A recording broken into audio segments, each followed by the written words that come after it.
today, and we have brilliant minds here to rub minds together so that we can all profit and move our dear country forward. We will start in this August and auspicious event with the national anthem of the Federal Republic of Nigeria. May I kindly request that we rise as the media team leaders.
Please be kindly seated.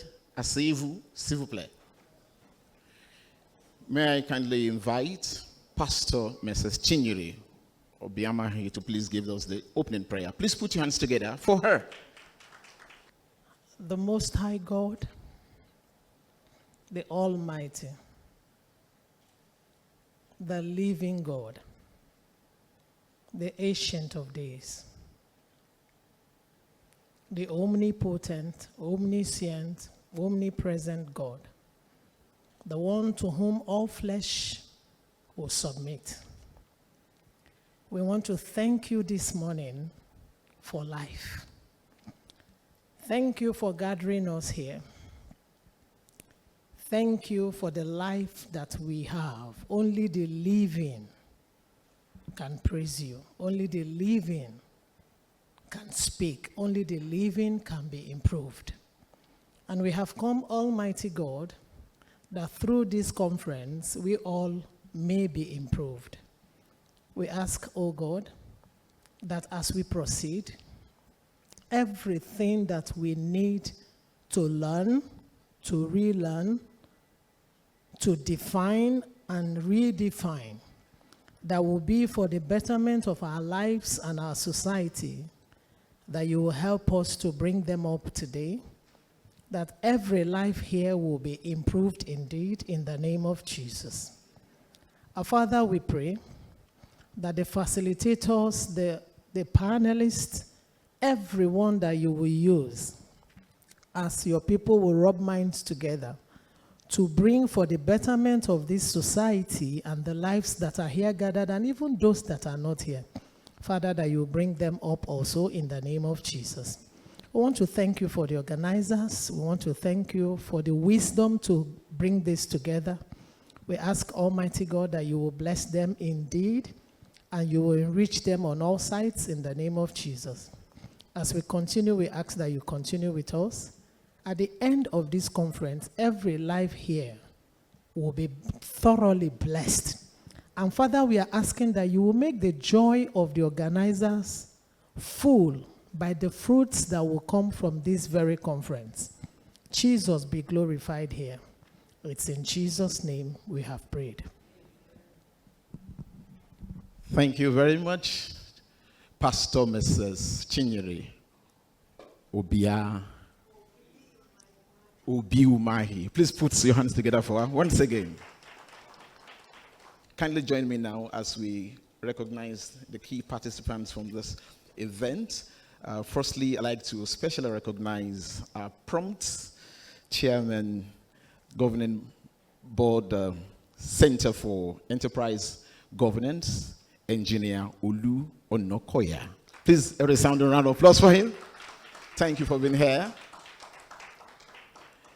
I'd like to recognize, seated beside him, the Secretary to the State Government, Ogun State, Mr. Olatokunbo Talabi. That is Lagos State applause. Give him Ogun State round of applause. You know the journey from, do you live in Lagos? You cannot be operating in my state, Ogun State, and then be living in Lagos State now. So please, another round of applause for him. He came to time. Trivia. I'd like to recognize the founder and CEO, Center for Enterprise Governance, Dr. Adeyinka Hassan. He has FIOD, a lot of FFFF, not the F you know of when you didn't pass your exam. Fellow. Can I hear somebody say fellow? Give him a fellow round of applause, please. And beside him is his better half, by all means and standards, the co-founder, Center for Enterprise Governance, Mrs. Temitope Hassan. Yes, I have seated beside her the President and Chairman of Governing Council, Chartered Institute of Directors, CIOD, Otumba Adetunji Adetokunbo Oyebanji. Yes, and I have to my own left now, the President, the Chartered Institute of Bankers of Nigeria, Professor Pius Olanrewaju. That applause is for Mr. Give Professor a round of applause. Thank you. I'd like to recognize, permit me to just call the board members. Some of them are unavoidably absent, while some are online. So I wouldn't know who is really online and who is unavoidably absent and who is here with us. So please let's recognize board member. He's here, Mr. Abiodun Olatunji, SAN. Board member, Mr. Oluwaseyi Ogunsheye. A round of applause for him. He's also an ESCO from Ogun State. Yeah, correct? So another round of applause for him. Board member, Dr. Abiola Salami. He's not here, but please let's recognize him all the same. We have online board member, Miss Sadia El Rufai. Atapa Mata. Yawa. I'd like to recognize Ifeanyi Asiodo is not here, but we appreciate him, the board member. I'd like to recognize, our keynote speaker is not in the building, so when he comes, I'll recognize him. For us to recognize Professor Bolanle Oladejo. Is she in the building? Oh, awesome. Please come forward now. It's not her seat. Is she okay where she is? Please come forward, ma'am. Now give her a round of applause that will push her forward. From the Department of Computer Science and Artificial Intelligence, University of Ibadan, Professor Bolanle Oladejo. She's one of our guest speaker numero uno, d'accord?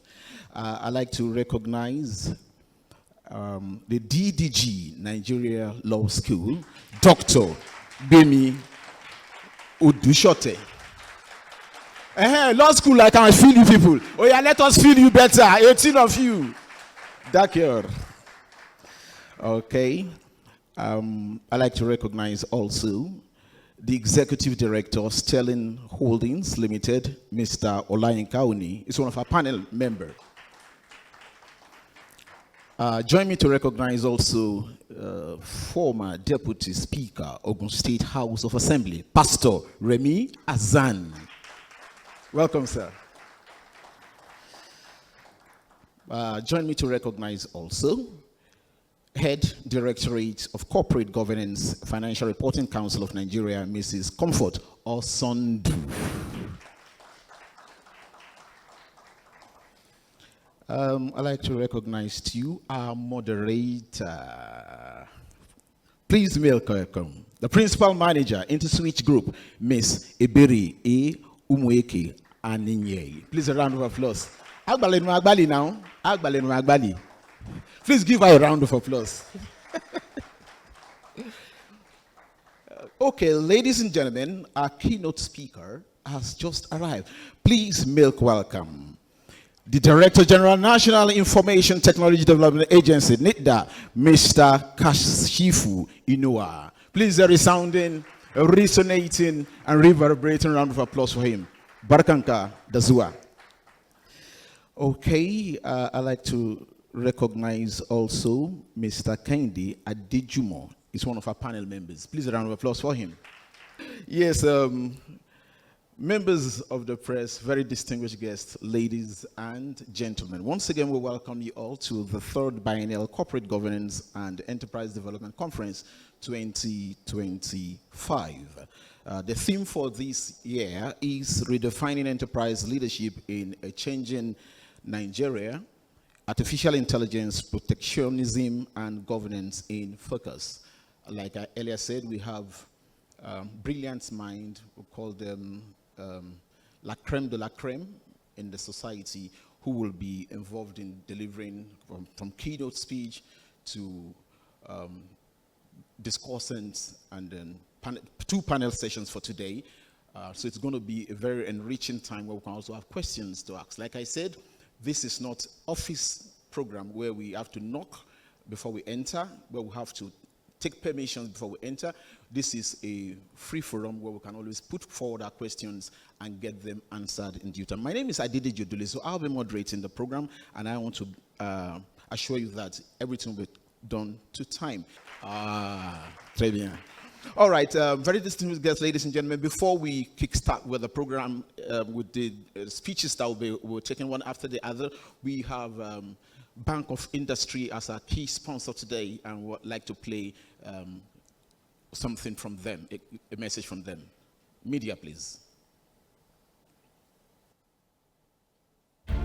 For over 6 decades, Bank of Industry has been here, driving Nigeria's industrial development through financial and business support services to micro enterprises, small and medium enterprises, and large enterprises across Nigeria.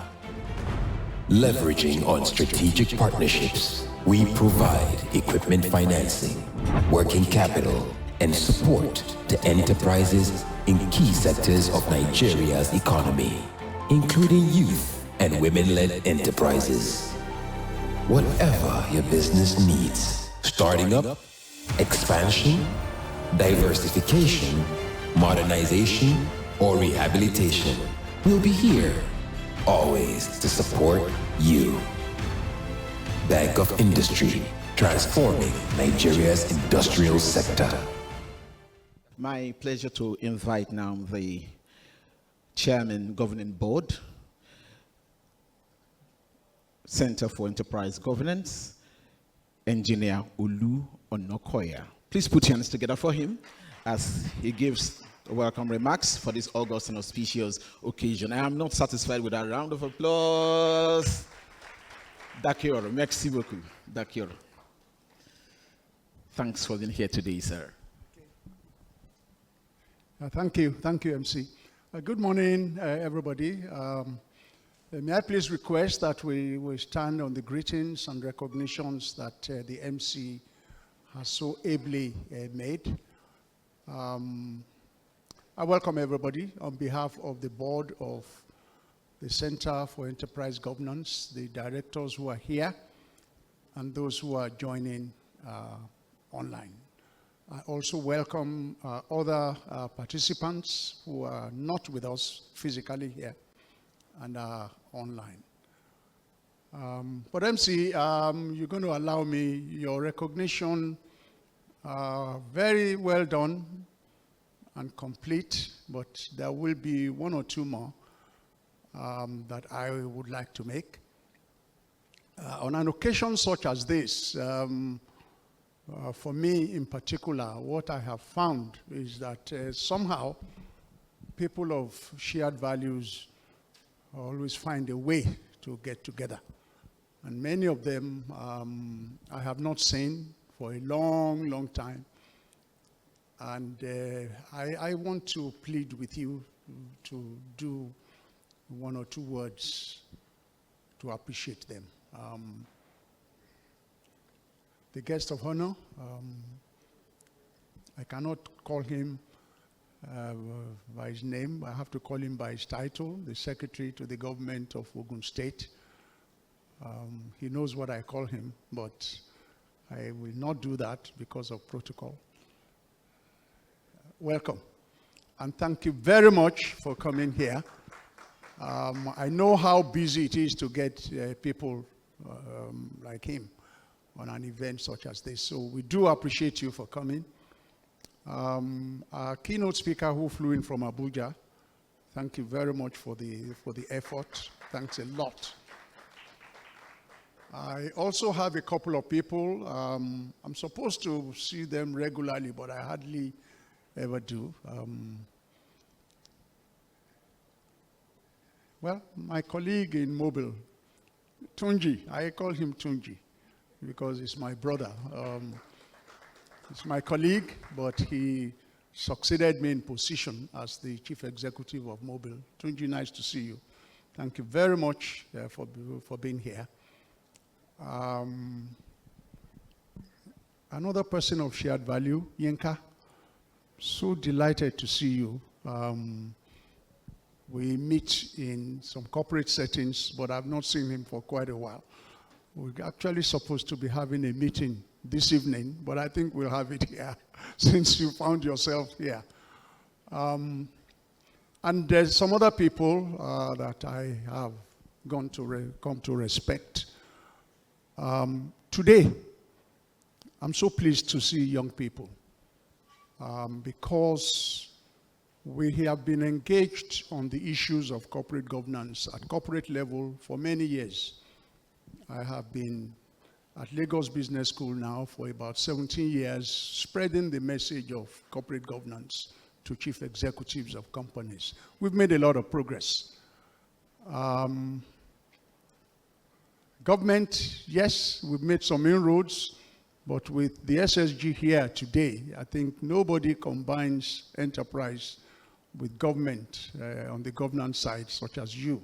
So it's so nice to have you here, and I hope we will extend the inroad into that area which affects all of us.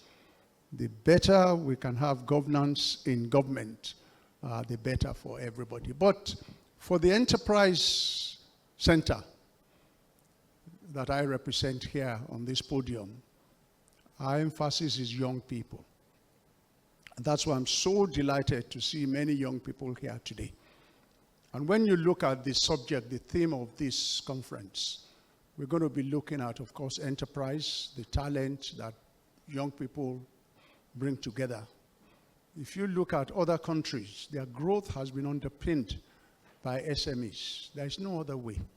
It's best practice locally and globally, and that is the way to go.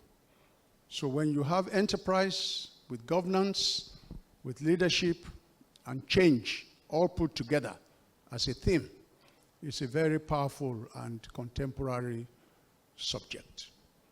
And that is what we are going to be doing today. I look forward to hearing a lot of ideas from our keynote speaker, professors, and those who have gone into this area much deeper than any of us could conceivably be. So again, on behalf of the board of the center, our directors, our members, particularly those in the back room, you won't see them, but they're making everything happen. And well, he's a director, but I call him the heartbeat of the center, Yinka. And Madam, you are behind all this. Well done. Thank you very much. It's a pleasure to be associated with you. I will never regret the day I accepted to work with you on this board. Thank you very much, ladies and gentlemen. Young people, I hope will get a chance to relate with you, to network with you. There is a lot we want to do to encourage you because the future belongs to you. So enterprise, governance, leadership, innovation, all the change management issues, please be attention. There's plenty to learn. Thank you very much, and we look forward to a most engaging day. Thank you. Ladies and gentlemen, once again, a round of applause for Engineer Olu Onokoya, the Chairman, Governing Board, Center for Enterprise Governance. It's important to note that he mentioned, you will hear the word mobile from him, and then you will hear the word talking about he's been excited to reconnect with people today, and he also mentioned the youth. Youth.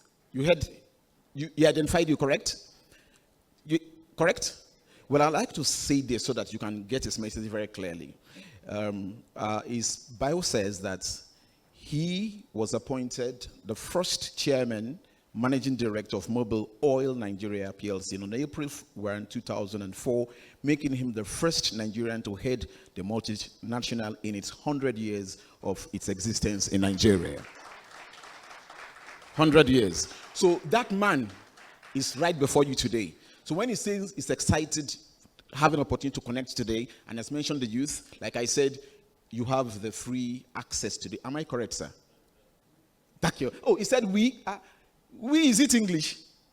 So when I stopped him, I just confirmed something. Il m'a dit qu'il parle français aussi. Si quelqu'un travaille avec mobile, naturellement, c'est nécessaire pour comprendre et parler la langue française. Oui ou non? Oui. Oh yeah, applaudissez une fois encore. Thank you. All right, thank you very much for that well-delivered and welcome remarks. Up next, I'd like to invite our host to give his welcome remarks. Please make welcome the founder and CEO, Center for Enterprise Governance, Dr. Adeyinka Hassan, FCIS, FCIA, FCIOD, MNIM, ACIB, Public Notary. Please let a sounding, resonating round of applause for our host. Thank you very much, MC. Our chairman likes to make things really simple as much as possible. So I'm going to be slightly different because I have a prepared speech that I thought I should read to the audience. Chairman of the Center for Enterprise Governance, Engineer Olu Onokoya. Our guest of honor, the Secretary to Ogun State Government, Mr. Olatokunbo Talabi. Our keynote speaker, the Director General of NITDA, Mr. Kashifu Abdullahi Inowa.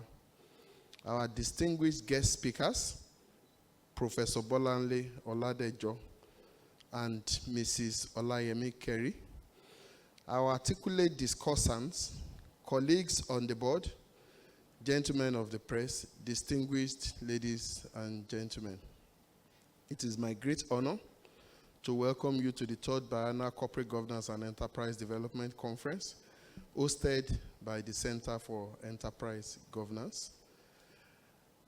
About the center, I'd like to tell you a little bit about the center. The SSG engaged me and asked me to tell him a bit more about the center, so I think it's important for me to also share these thoughts with the participants.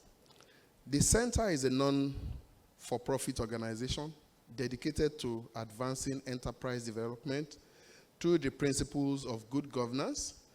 We exist to educate and empower entrepreneurs, advocate for entrepreneurial governance, create socio-economic value, and develop initiatives that strengthen enterprises at all levels: nano, micro, small, medium, and large corporates. So when I was sharing with the SSG, I told him it will appear when we started that we were a lot more focused on nano, small, and medium businesses. But it occurred to us at some point that we need to make ourselves useful for even large corporates. I run a law practice, And then I know the number of cases we've had to handle on behalf of clients where they are having issues because of mismanagement of funds by vendors and contractors to large corporates.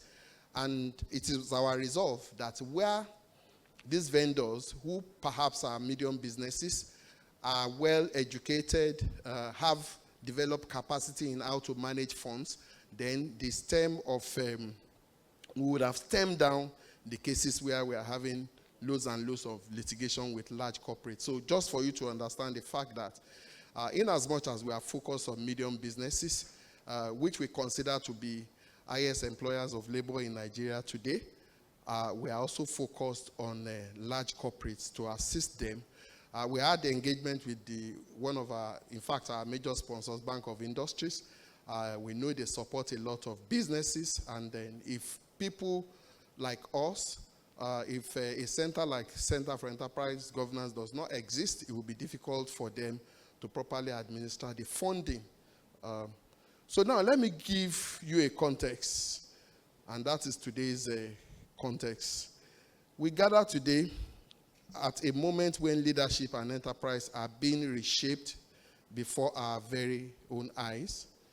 Artificial intelligence, economic protectionism, and shifting governance structure are no longer distant debates. They are realities defining how we work, how we govern, and how we compete. And I will share some statistics with you. 78% of companies worldwide have already adopted AI. Nearly half, 48%, use it to harness big data. In telecoms industry, for instance, 52% now rely on AI chatbots to boost productivity. The global AI market is already valued at over $391 billion US. By next year, AI will contribute $3.78 trillion in value to businesses worldwide. The challenge ahead. Here is the statement of the problem. You know, when you do PhD research, you always have to write your statement of the problem.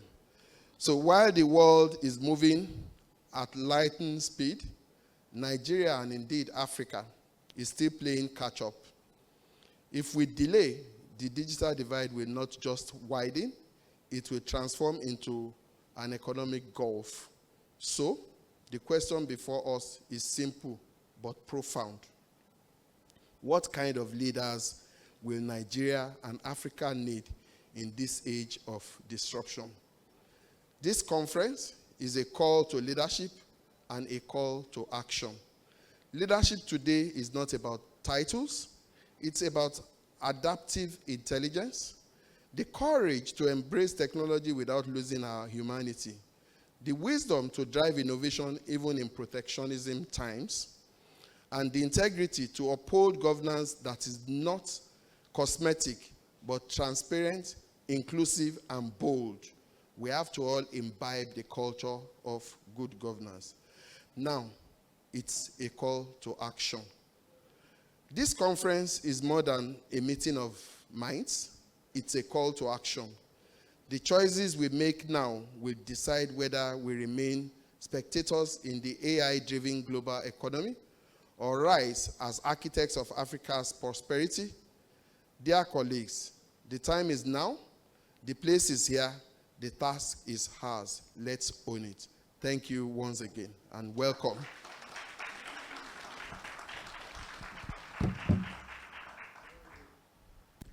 Let's put our hands together once again for our chief host, Dr. Adeyinka Hazen, who has stimulated us to get the very best from this conference.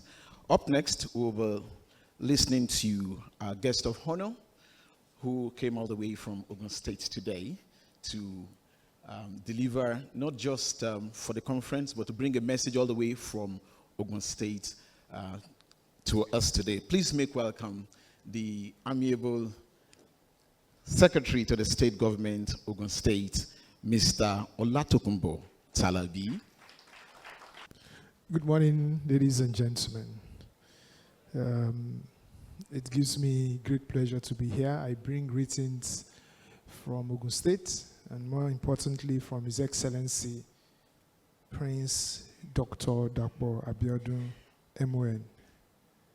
Let me make some recognitions, and then I will fall on the protocols that has already been established. But I need to recognize and bring to our attention the board chairman, Engineer Olu Onokoya, who has been like a mentor to me for many years and continues to be a mentor. In this digital environment, we still need to take some handout from those who had retired before us so that we know how to enjoy life for whatever God has given us. I think I'm going to model myself after Engineer Onokoya. I also would like to recognize my brother and a key personnel in whatever it is that we're discussing today. And it's a pleasure to meet the Mr. Kashimfua Abdullahi, the NIDA head, the Director General for NIDA, to speak to us. And I think that for him, all that we're doing here has a direct bearing to the responsibility that he has in terms of technology development. Let me therefore stand on all existing protocol and just bring a few things to us. First, I feel that there's quite a few tension, or we're all too serious, and I'd like to let you allow me to crack one or two jokes. I hope it's a joke. I know that the compere had told us that he's multilingual, but I'd like to give him some examinations in French. And this is something that a French enthusiast said. So, Mr. Compere, second done? Irolokwa. He lied. So what did I ask you? Second done, yes.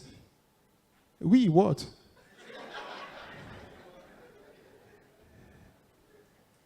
Second done, your response should be oui nkondon, meaning that she nkondon.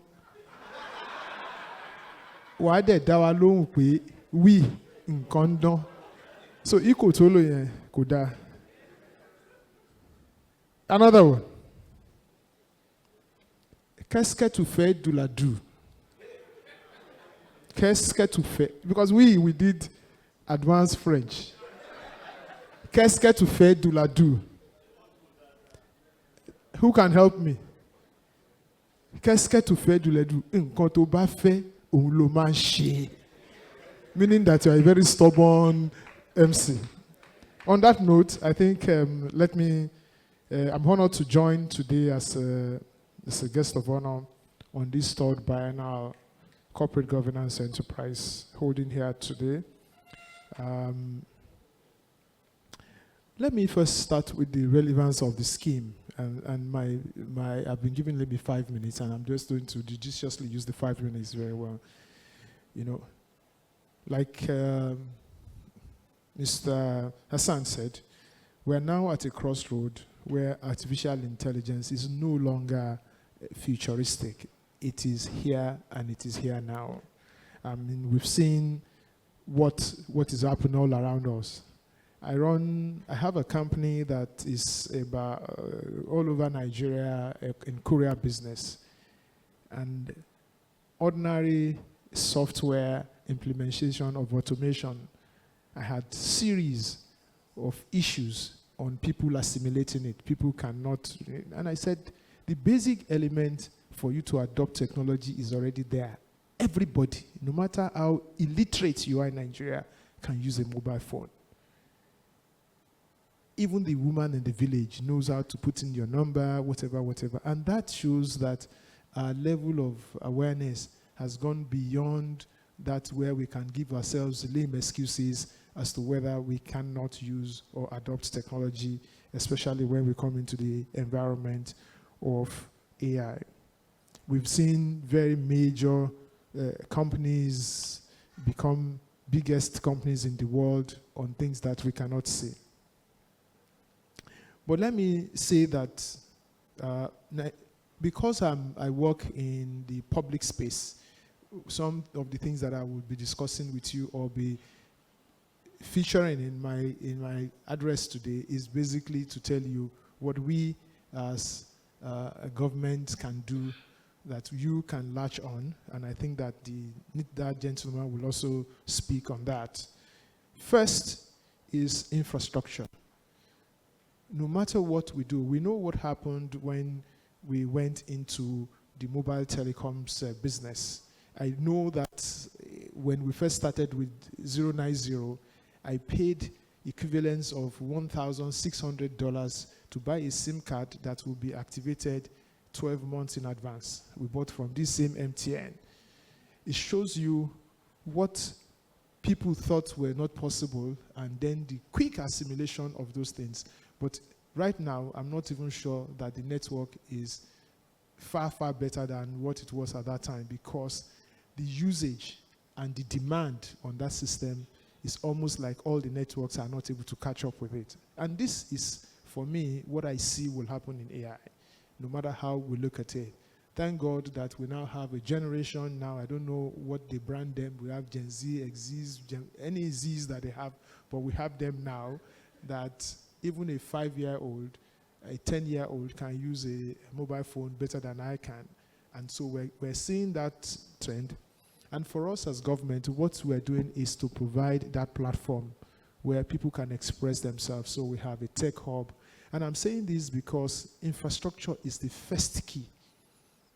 If you cannot communicate with people, how do you want to even make inquiries on AI? How do you want to? And I've tried it once, and I just wrote, tell me about so, and so, and so, and so. And what I saw there, perfect English, I think it's going to make us lazy in our brain, because I remember those days, I used to know everybody's telephone number off head, but I'm so smart now that the only telephone number I remember now is my wife's own, so that I don't get into trouble.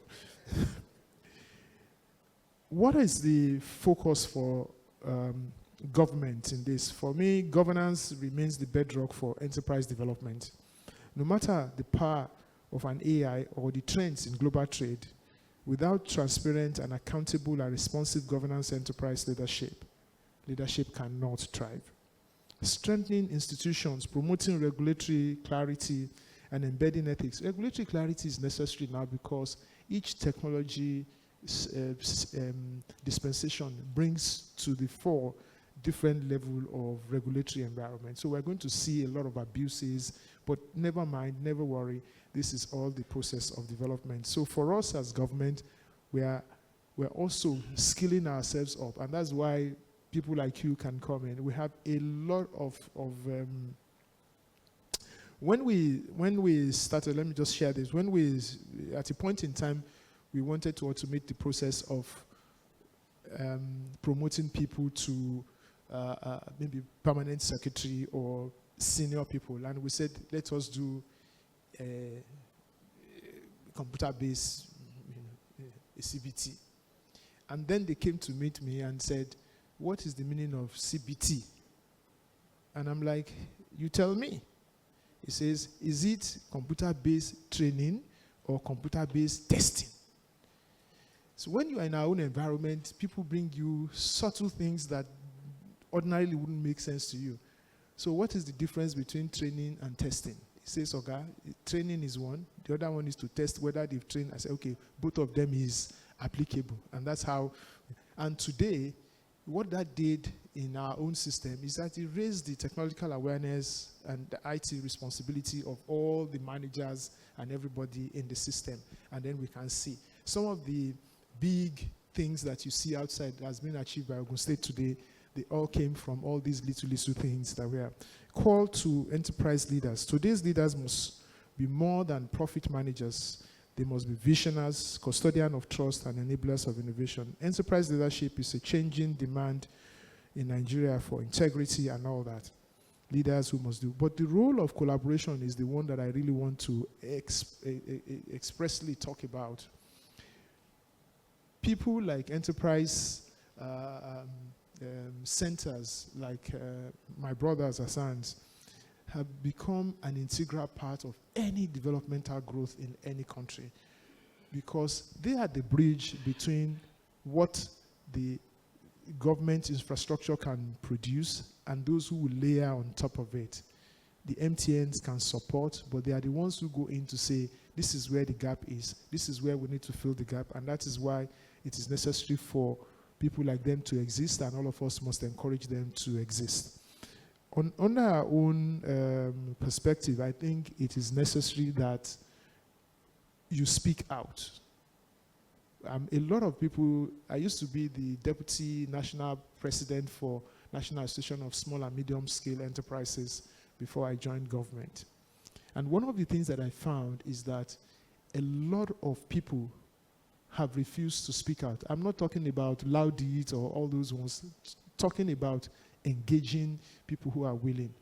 I can say to you that having been in all these spheres as an entrepreneur myself, as a government employee, as an employee, as an employer, resonating with you is very key. And I would say to my brother, please speak out. This is a new environment. Nobody has treaded this path before. We're watching everybody around. So any useful idea, any useful whatever, we have a tech hub that is catering for maybe 2,000 people. We have a new, very young people are very creative. They are setting up a new village where you have 2,000 people online. Already 2,000 is already there to create. If you want to do any film in Nigeria, just come in there. All the skills are already there. But you can imagine what this can do in an AI environment. How you can propagate yourself, especially for the young ones. So, my dear brother Hassan, the call is on you now to make sure that you harness all these people. I can tell you that, like Ogun State government, we're ready and we're willing to work with people that can take us into the next level. And you can see all the things that we've done in Ogun State to make sure that, to give you enough confidence that if you have something that is good, we will be. I'm really excited to be here because, one, I want to learn more. I also am excited to be here because I'm seeing faces and I'm seeing the future of Nigeria amongst us. I wish, I know that today and all that we're doing will be very productive, and I'm so grateful that I've been given this opportunity to address you briefly. Thank you. God bless.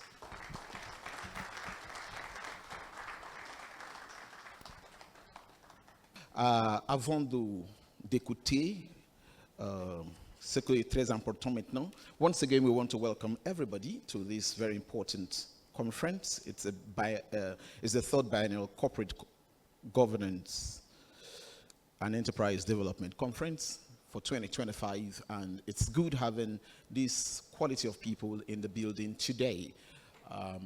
Like we've started with the speeches, remarks, I believe it will be very enriching today, and we are trying our best to maximize time so that we can all get to our different destinations on time. On va dire que bonjour une fois encore à tout le monde et bienvenue au programme d'aujourd'hui organisé par le Centre pour Gouvernance et Entreprise au Nigeria. Nous voulons dire bienvenue à tout le monde. Je vous souhaite une expérience inoubliable. Je crois que tout le monde, vous allez trouver la conférence très importante et très profitable. Nous avons ici des gens qui sont très intelligents avec nous aujourd'hui. Je voudrais vous assurer qu'ici, il n'y a pas de problème. Il n'y a pas de quoi? Il n'y a pas de quoi? Problème. Il n'y a pas de quoi?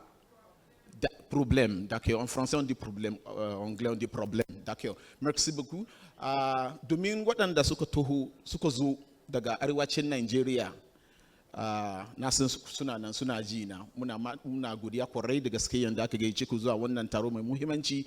To addu'a ne za mu yi muku cewa Allah madaukakin sarki ya saka muku da alheri, Allah shi biya bukata, kamar yadda muka saba da addu'o'inmu akuba adaba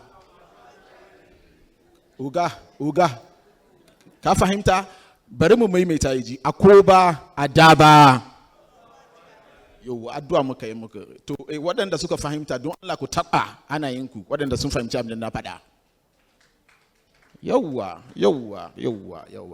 maka ndị Igbo juru ebe maka na o doro m anya na ebe ọbụla na-eme ihe ọma n'ụwa anyị ga-ahụrụ ndị Igbo n'ebe ahụ ihe anyị ji achọta ego kpata ego anyị na-achọ ya ọ dị oke mkpa eji m ohere ọma na-anabata mmadụ niile na ọgbakọ nke taa nke Center for Enterprise Governance haziri o doro m anya na ihe niile a ga-eme n'ụbọchị nke taa ga-aga nke ọma maka nke a na m achọ ka anyị na-aga n'usoro udo dị alákòótán wa kí gbogbo yín lédè Yorùbá ẹ káàárọ̀ ẹ káàbọ̀ sí irú pàtàkì tọ́jọ́ òní tí Center fún Enterprise Governance ṣe fún wa mo nígbà wípé àwùjọ gbádùn ètò tọ́jọ́ òní ẹ jẹ́ ká máa lọ ní ṣísẹ̀ ntẹ̀lé orúkọ tèmi ò yàtọ̀ Adédèjì Odùlèsì ni orúkọ mi ṣùgbọ́n Yorùbá bọ̀ wọ́n ní pé orúkọ tó bá wọn ni là ń jẹ́ lẹ́yìn odi ìyẹn ló dífá fún Adédèjì Odùlèsì tó wá ń jẹ́ Chukwuemeka kí n ti pè Chukwuemeka ọ̀dàbàràdàbà wàrà aka biko ọ bụrụ na ọ̀dàbàràdàbà. Merci beaucoup à tous. Very distinguished guests, ladies and gentlemen. We have now come to the high point of today's event.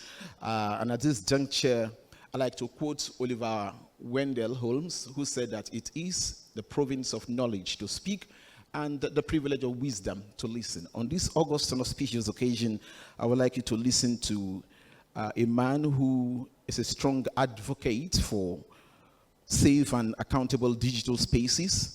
He has led the creation of the code of practice for major internet platforms in collaboration with Google, Microsoft X, and TikTok. This initiative has addressed over 4 million complaints, removed more than 65 million harmful online content items, and contributed significantly to Nigeria's revenue with 2.55 trillion, that is $1.5 billion, generated from foreign digital platforms in the first half of 2024.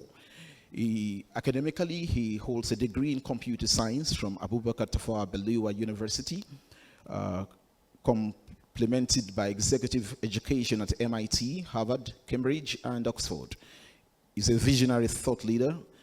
He continues to drive Nigeria's digital transformation thought through NITDA's strategic roadmap and action plan SRAP 2.0 2024 to 2027, reinforcing his mission to make technology central to sustainable economic growth and empowerment. Very distinguished guests, ladies and gentlemen, please welcome to this podium here the Director General, National Information Technology Development Agency, NITDA, Mr. Kashifu Inua Abdullahi. GCIE is our keynote speaker for today. Thank you.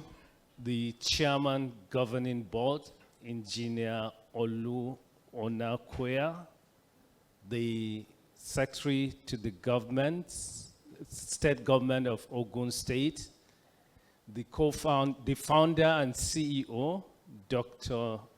Adeyinka Hassan, distinguished guests, members of the press, good morning.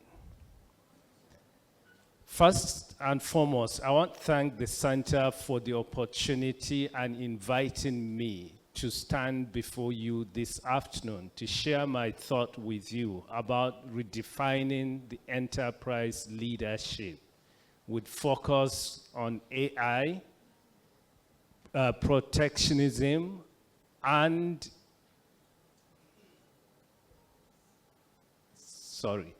what the third one? And governance, thank you.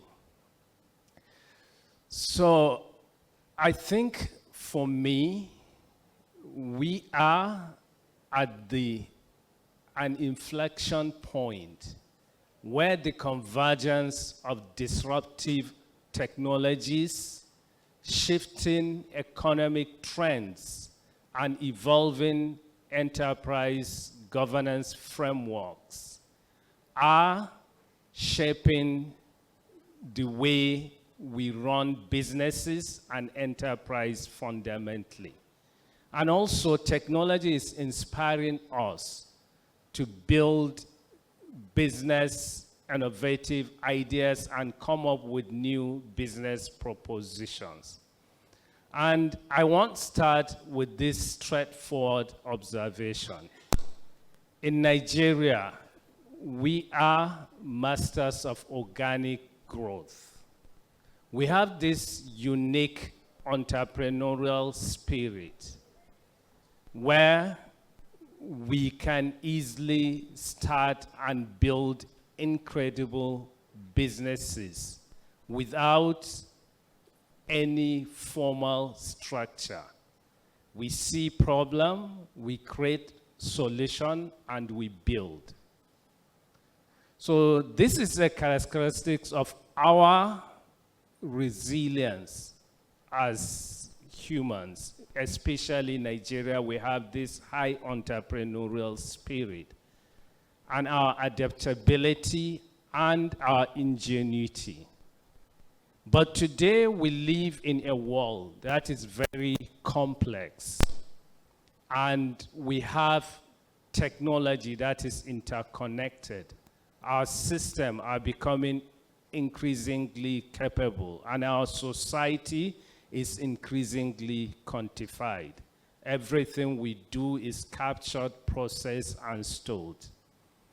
Therefore, this our strength we have in building systems and growing them organically is becoming our greatest vulnerabilities.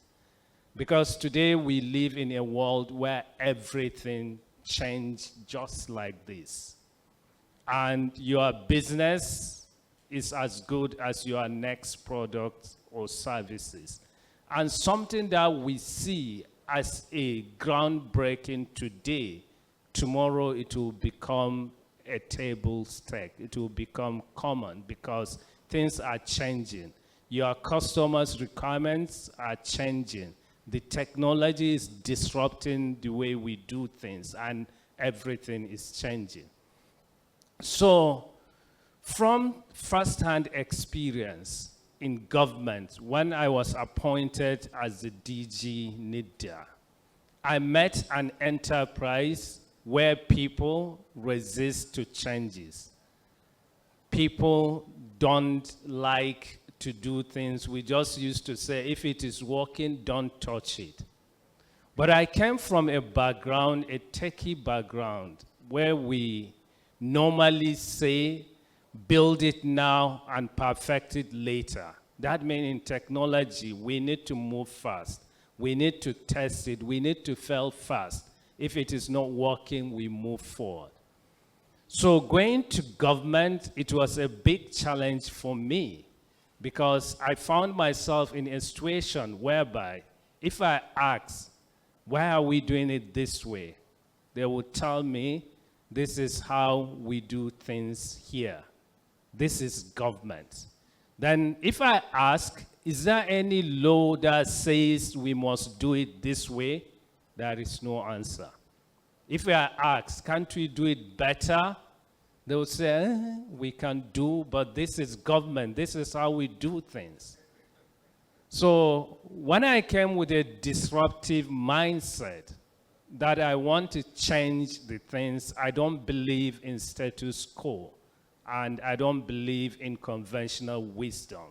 I believe in getting things done.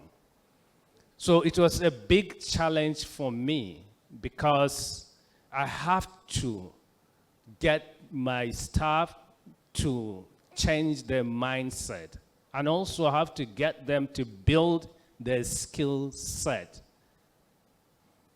So it was a difficult and a challenging task for any leader to reorient the culture in a big organization or maybe in a government, because more than 80% of NIDA staff came from the mainstream public service. So the way they think is different from the way we think in business or the way the Gen Z think. So we started by doing cultural orientation to know how people think. Because when you are talking about enterprises, we also need to design it. It is no longer like we do things organically. You have to know, why do you exist? What is your purpose as a business or as an enterprise? Then you need to be able to align your purpose with performance of your staff. And also you need to have a principle. So that means you need to be purpose-driven, performance-focused, and principle-led to do that cultural reorientation. So we started by coming up with our principles as an agency. Okay, before then, we even started with a vision. Why do we exist? Because it is difficult in government. Most government agencies, if you ask them, why do you exist? They don't know. Some, they don't even know their mandate. So, but you have to get everybody in the organization to understand, why do you exist? Then you need to have a principle, how to do things. At NIDA, we came up with 5 principles. Firstly, we need to create clarity on everything we do. Because after our cultural audit, we understood that it's not that we don't like good things. Everybody wants to associate with himself with something great. But the big question when it comes to changes is, what in it for me? Are you coming to replace me? Are you coming to expose my weakness? Are you coming to do this and that? People need to understand. Therefore, you need to create clarity on everything you do. If you give someone a task, explain to him why you want him to do that task and how that can be connected to something big. Then secondly, you need to unleash energy. In government, mostly we have this mindset. Whether I work or not, I will get my salary at the end of the month. And just people see it as they are here to collect their own national share of the cake. That's how most of people see government work. But it is beyond that. There is life after work. If you don't use the opportunity in office to build yourself, after office, you become irrelevant. That's why you see people after retirement, they will just change completely. So we have to unleash energy in our staff.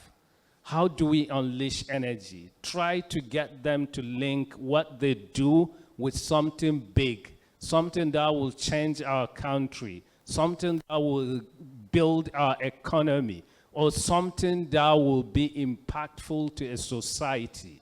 So that can create motivation, either intrinsic or extrinsic motivation.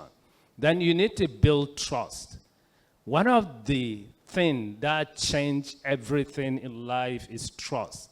When you trust, you go beyond anything. People need to see their job as calling, not just a job you collect salary.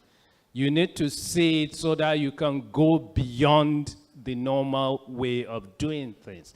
Because when we started at NIDA, we find ourselves where people come to office 10, 11, close 3, 4 p.m.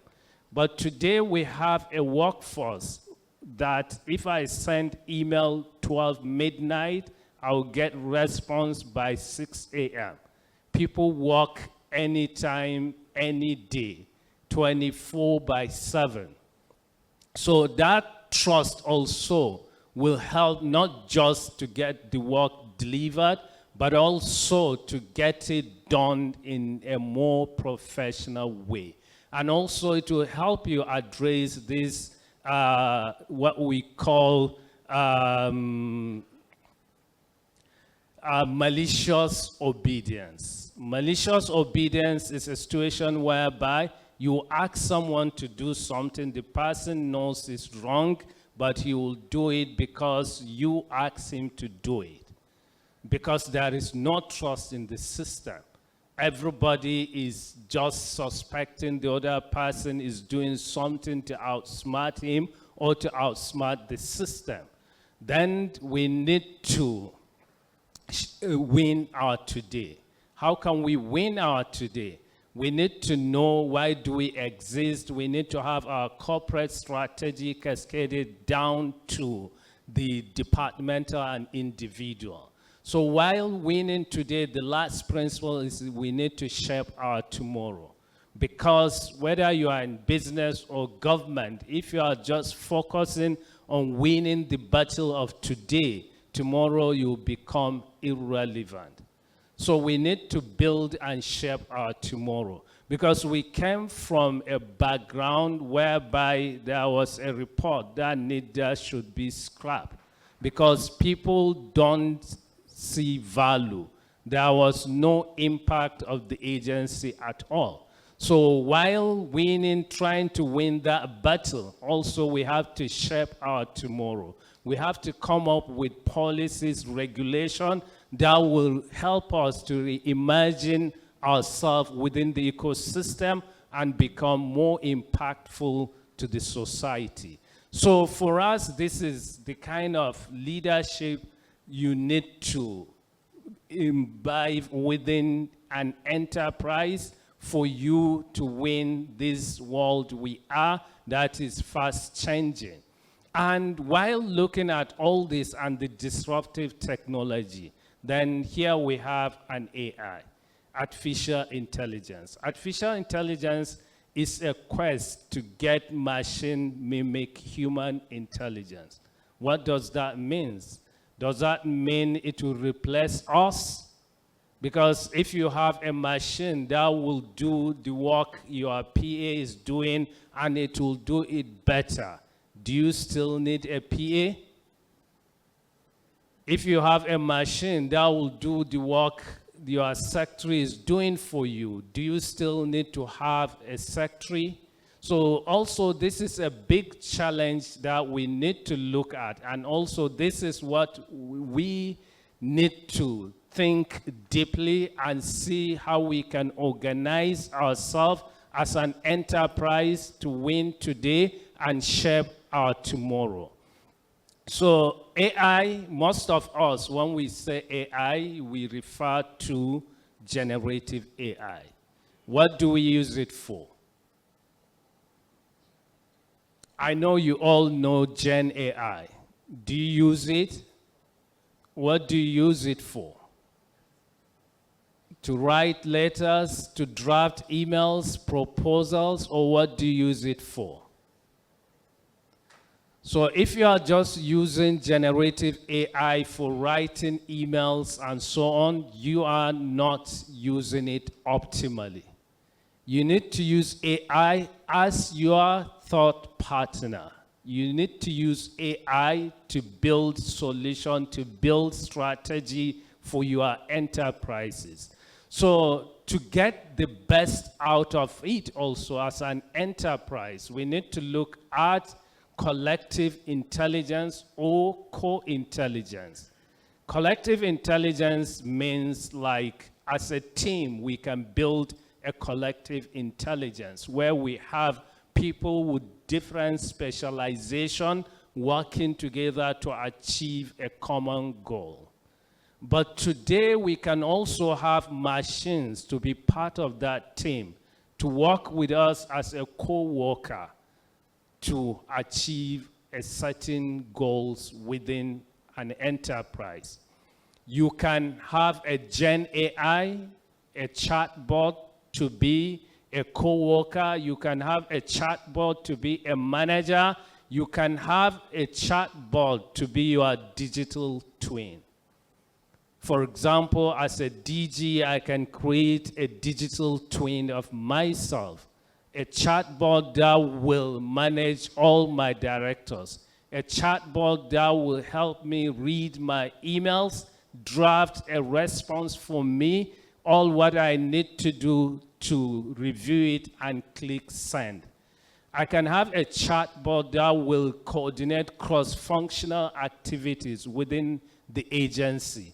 I can also have a chatbot that will manage my calendar. I can have a chatbot as a digital assistant that will do the work my PA or my SA is doing for me today. So to get the best out of it, also we need to have a principles on how we use AI. Firstly, you need to always invite AI to the table so that you can know its strength and its limitation. Anything you can think of today, AI can help you to do it better. Because there is this research saying that AI can replace 50% of the tasks we do today. AI will not replace you and I as humanity, but AI will replace the processes and the skills we have today. Because if we reflect back 60 years ago, 60% of the jobs we have today did not exist 60 years ago. And therefore, with the rapid changes we are having today, more than 50% of the jobs we have today, the 50% of the task of that jobs can be replaced by AI. Therefore, we need to reskill ourselves, we need to relearn and unlearn. Because if we don't learn new things, people that learn the skills will replace us. So we need to invite AI to the table. We need to understand what it can do, and we need to know its limitation. The second principle is we need to be the person in the middle, because AI has its limitation. AI can hallucinate, it can lie, it can do a lot. Because the AI, the Gen AI, is built with the mindset to please us. If you can ask the Gen AI any questions, it will try to give you answer. Sometimes, if the answer is not what you want, you interact with it, it will try to change. And it can lie, and it can cover its lies. So you need to know, it's good to ask for references to cross-check and verify. Then also, to get the best out of it, you need to treat it like a human. You need to create a persona around it. If you want to interact with Gen AI to get the best out of it, firstly, you need to give it a context. For example, you can say, I'm the CEO of so and so. We drafted this strategic roadmap and action plan. I want you to act as my AI thought partner with deep knowledge in corporate governance and strategy. Review this strategy, critique it, tell me what we need to do to improve, or tell me, identify our biases and advise me on how to make it better. So if you give it this prompt, you get the best response from it than just sharing the strategy and ask the AI to review and advise you. So always create that persona around it. You can create a persona and ask AI saying, act like a neurosurgeon, review this, or I have this issue, acts as like this maybe specialist and give me advice. You can get the best advice, maybe you won't even get from the specialist you will consult. So when you give that persona, you get the best out of it. And the last one is, when you are working with AI, always assume that's the worst AI you will ever use, because it can hallucinate, it can lie, and also it is still evolving. Because the AI, the Gen AI, the Chat GPT we had 2 years ago is not the same with the Chat GPT we have today. So it will keep perfecting and making itself better because of the reinforcing learning and also the people we have in the loop to train it better. So if you can use this, you get the best out of any AI. Then also, for us an enterprise to use it, we need to also look at, because whatever we do, we need to be minded. We have people we are working with. We cannot just be building AI to replace people or to say, I don't need this stuff because AI can do it better for me. So it's always to train them and also to give them that comfort. AI is a tool that can enhance us, not replace us. Like in NIDA, we have our AI transformation strategy, which also is not just about technology, but looking end to end, the people, process, and technology. Because sometimes where we are getting it wrong, we always go for technology. But technology is not our goal. Our goal is how to succeed as a business. So if we understand that technology is just a tool that can help us to achieve that, so we need to understand that to even know the right technology we need to use. And also we need to have that transformation roadmap. Transformation also is not about technology, it is about business. How can you enhance your business? How can you use technology to 10x productivity? How can you use technology to enhance efficiency? Or how can you use technology to develop innovative products and services, which AI can help you to achieve all this? So there is also this human evolution process you need to look at as you use technology. I always give this example like what we do at NIDA. When we started integrating AI into our operation, we started with, let me give you this example. You all know in government we receive a lot of mails, document papers from outside. And government has this registry department.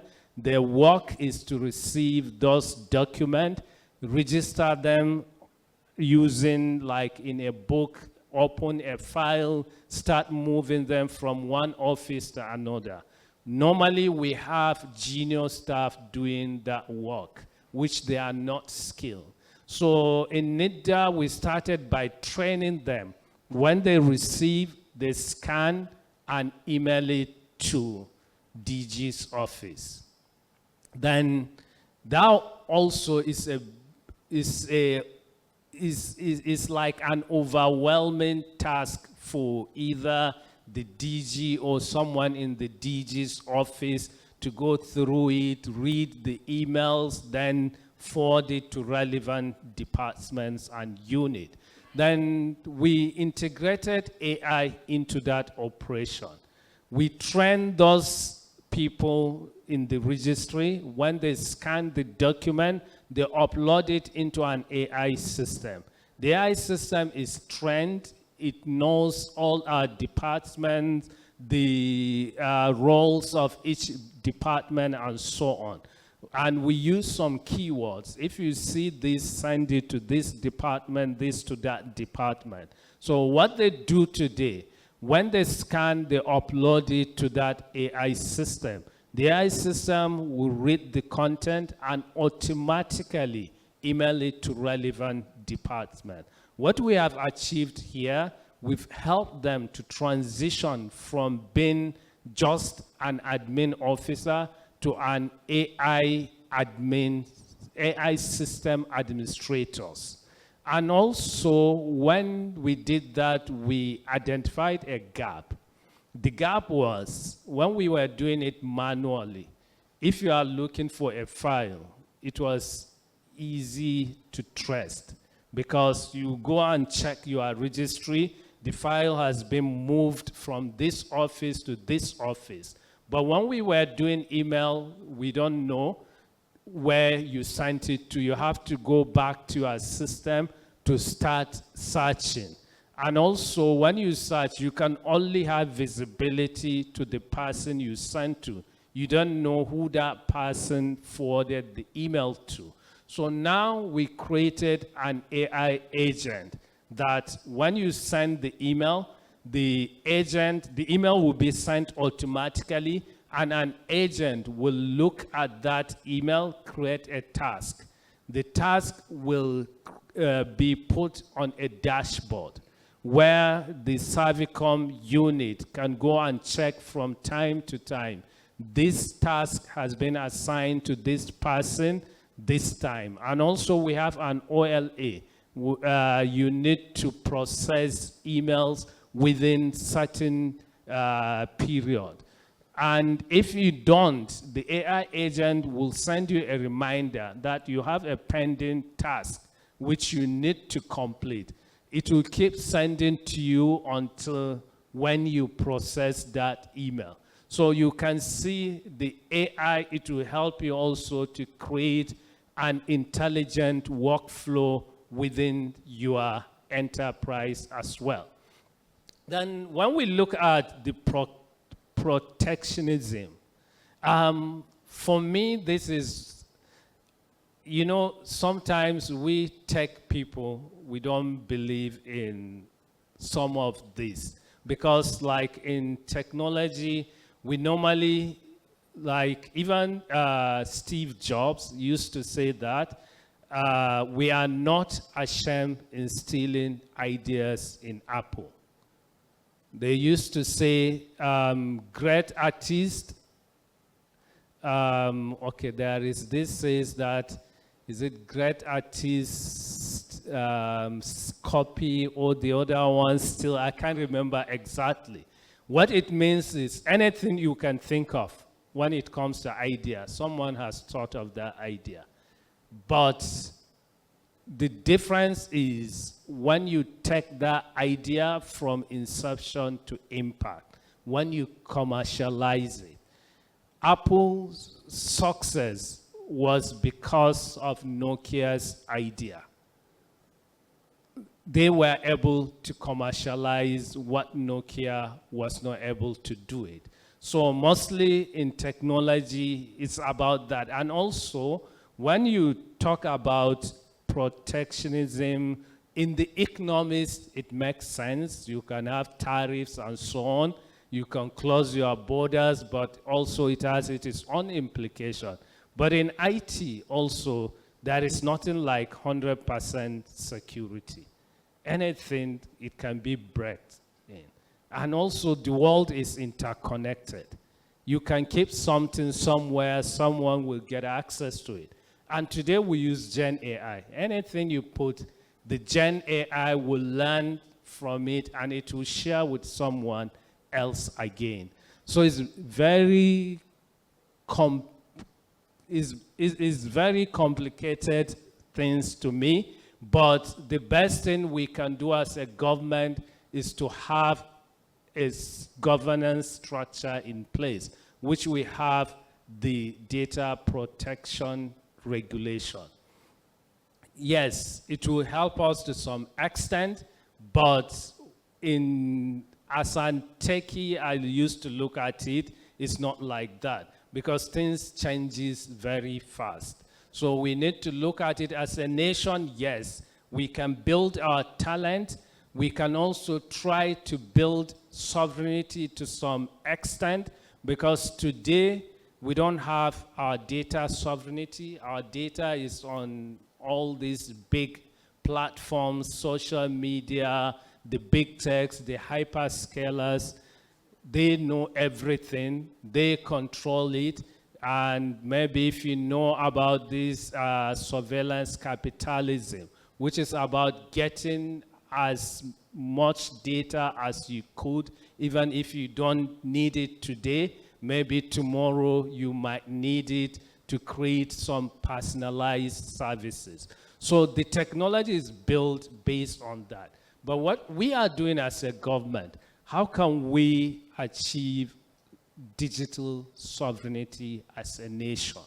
Because today, we don't have data sovereignty. Our data are on social media, Google, Microsoft, and so on. We don't have operational sovereignty. They decide how to operate those systems.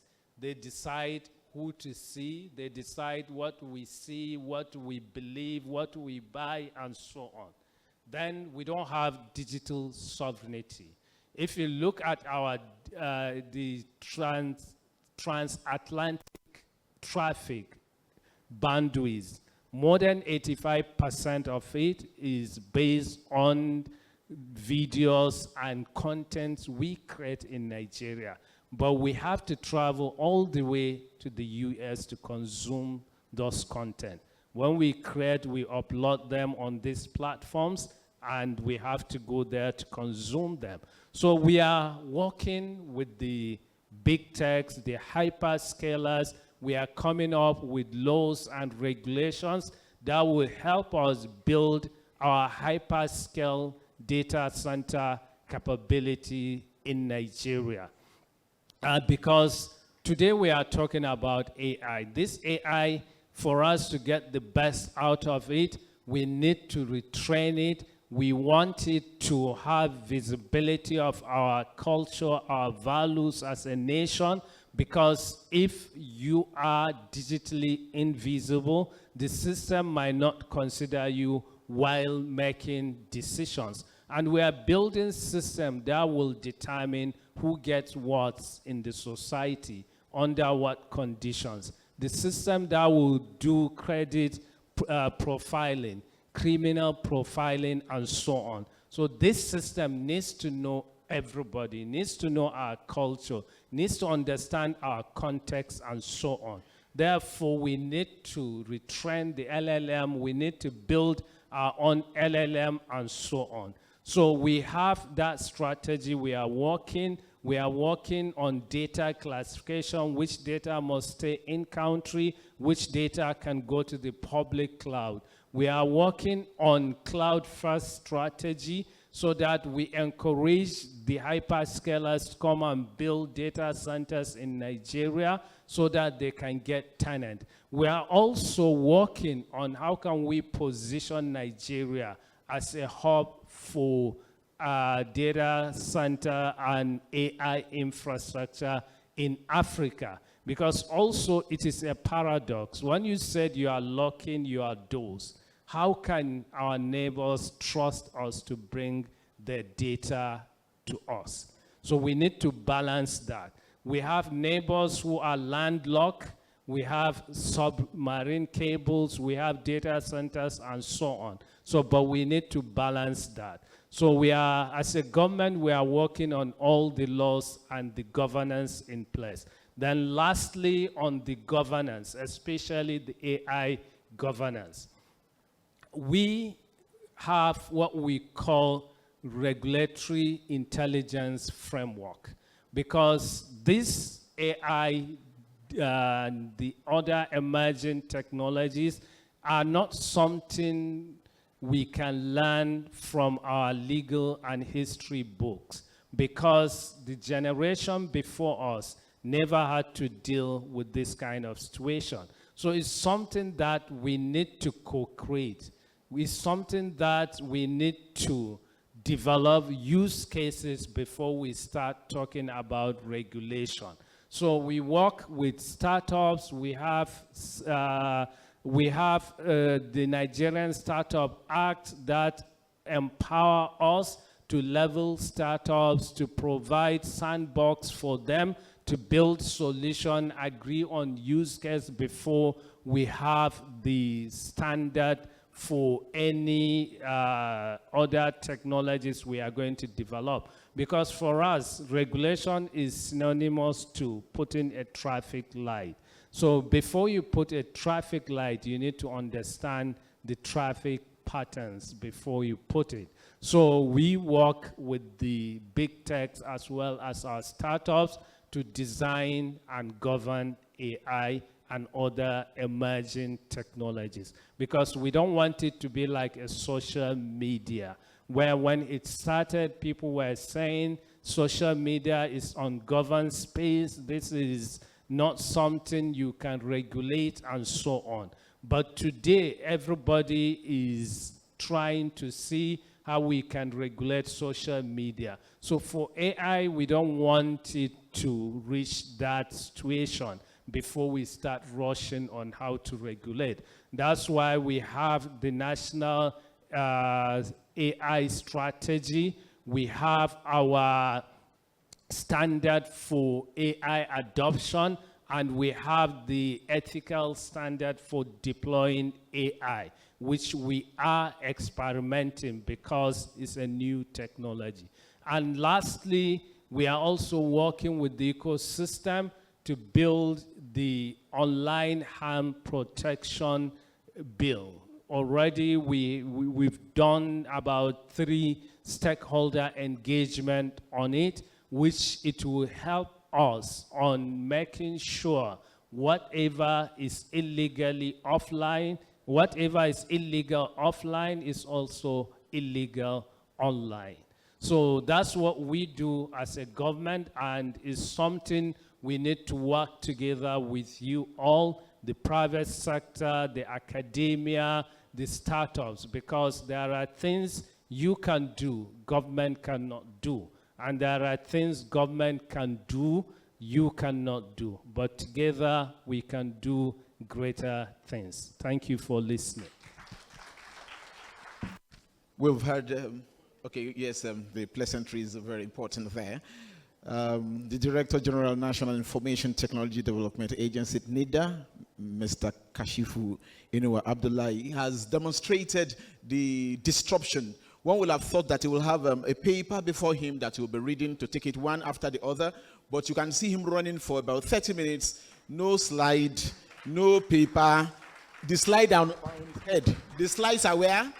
Here. And the points coherent, one after the other. Even though it was just, when he started, I was saying, he's taking it slow. But it's slow. Okay, I can understand. AI, his twin AI was by his side, invisible. That's what exists. So it will, anytime he's slow, the AI is giving him the next point. Please, once again, a round of applause for him. Thank you very much for telling us that we need to be digitally visible, and this will involve this technology disruption. But he has told us that it's almost like saying what AI cannot do does not exist. It's almost like saying that. So he's saying we should train AI, and AI will help us to get the very best out of all we do. Once again, a round of applause for a keynote speaker. Watunkenan munagodi alaisakamaka dalhiri. Okay, up next, very distinguished guests, ladies and gentlemen, a small disruption. Like he said, when he got to civil service, it was like, this is how we do it. But technology, AI will tell us that there are times that we need to disrupt so that we can get the very best out of all that we do. To that end, we'll have a small disruption as recommended by AI. Yeah, he said something that AI can lie. Yes, and you know, if you use ChatGPT, if you use Grok, at times they lie. When you now tell them, you probe further, that give us references, then I say, oh, okay, and you now give them your own reference. They say, okay, is that what you mean? They will now correct their lies. So I think it's very important as we leave this conference, not to assume that AI gave me. You can be sued. Lawyers are here. So find out your information very, very well with appropriate documentation, and then inform AI most appropriately. Thank you very much for that one. Quickly now, we will at least take in, I guess, speaker one. She's the head of Department Computer Science and Artificial Intelligence, University of Ibadan.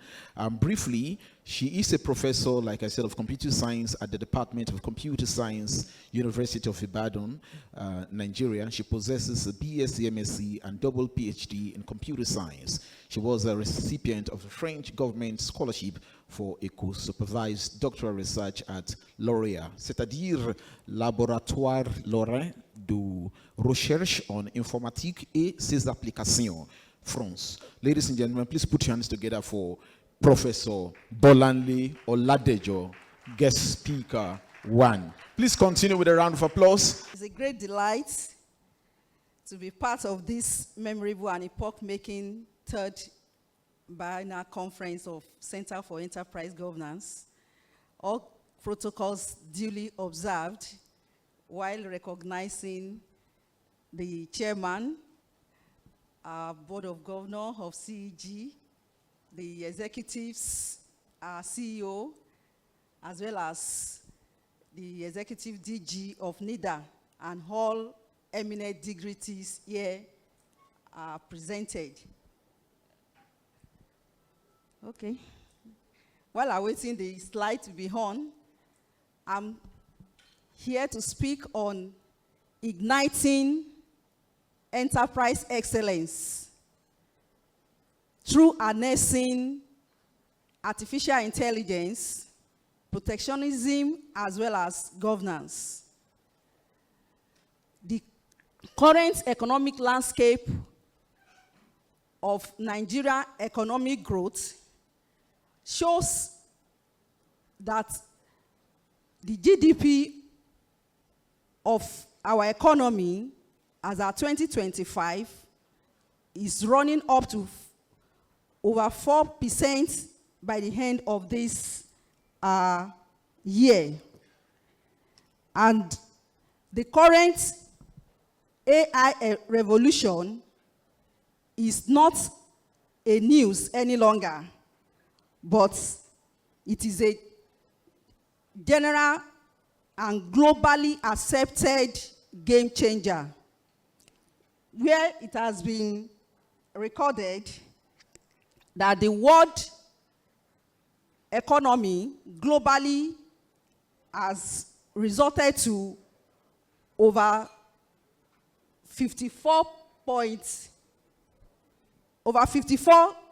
US dollar billion globally.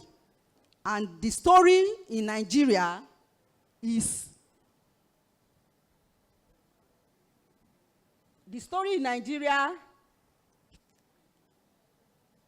also giving us a promise that we are not left behind in this trending artificial intelligence landscape.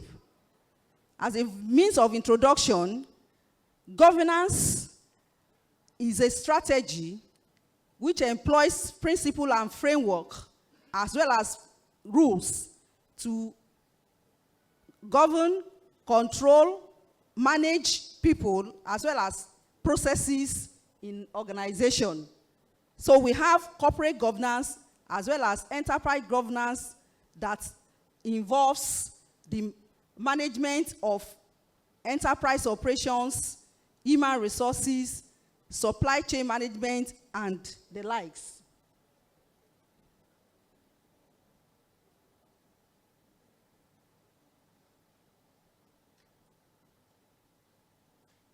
Okay.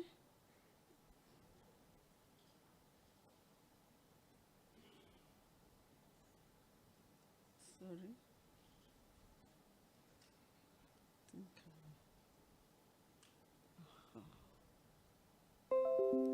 Okay.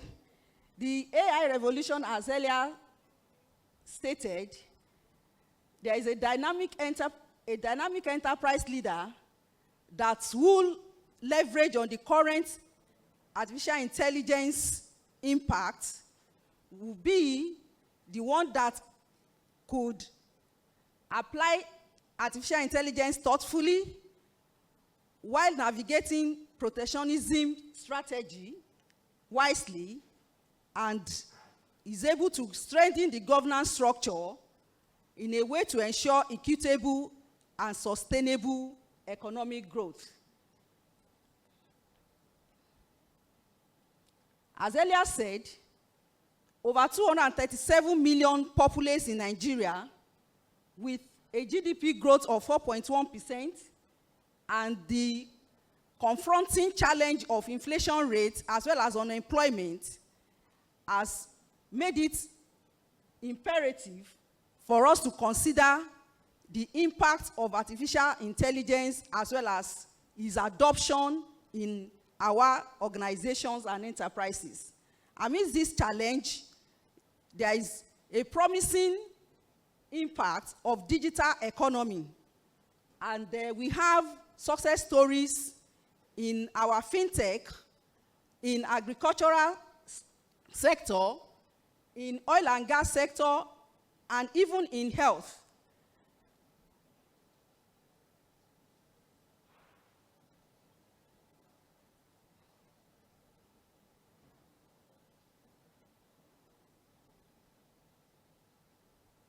This depicts the adoption rate of artificial intelligence even here in Nigeria. The large enterprises has 89% rate of adoption as well as integration of AI into their governance and enterprise management. While the SMEs is up to 70%, and the nano and micro enterprises has recorded up to 15% adoption, but the integration is still on the low side due to resource constraints and unavailability of skilled employees. We have success stories such as the GT Bank chatbot that is called Abari, that has actually boosted up to 25% their customer service satisfaction. Likewise, Access Bank, and most especially Tech Knowledge, that has provided jobs for thousands of Nigerians while extending their services to over 90 countries. MTN Nigeria is also a case study, a use case.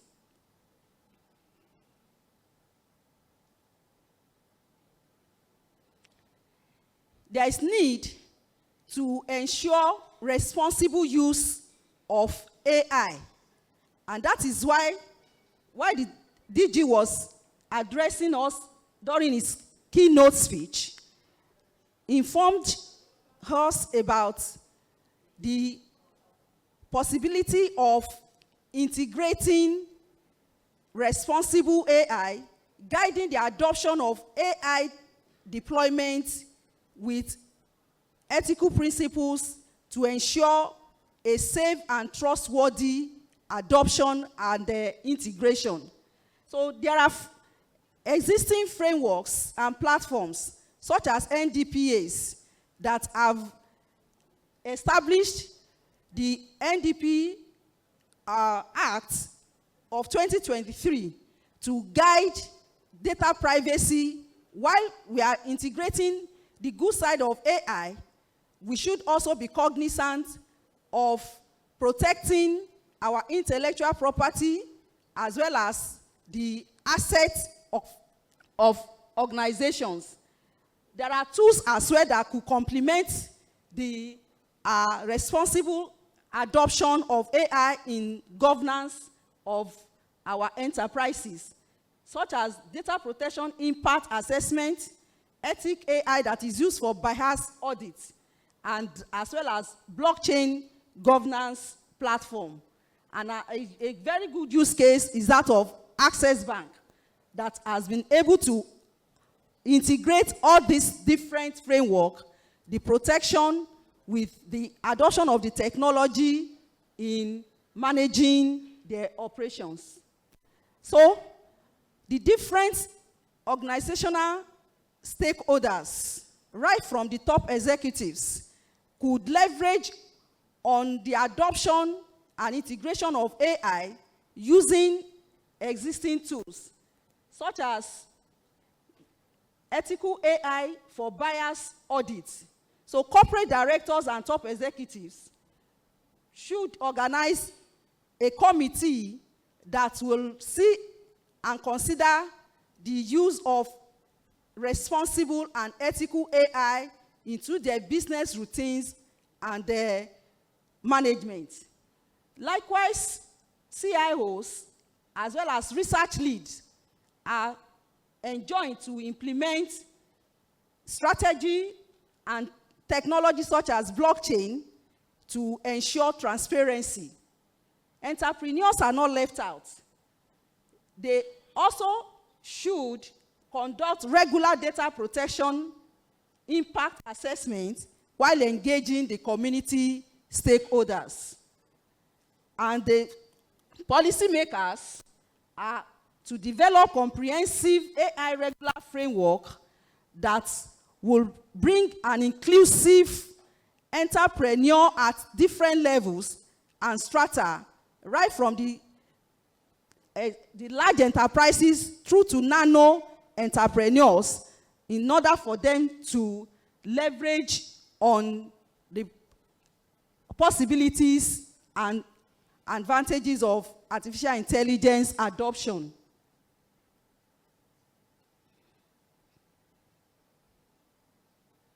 We suggest integrated leadership model, that is a systemic leadership model that will not just adopt AI, hook, line, and sinker, but rather use AI as a game changer and as a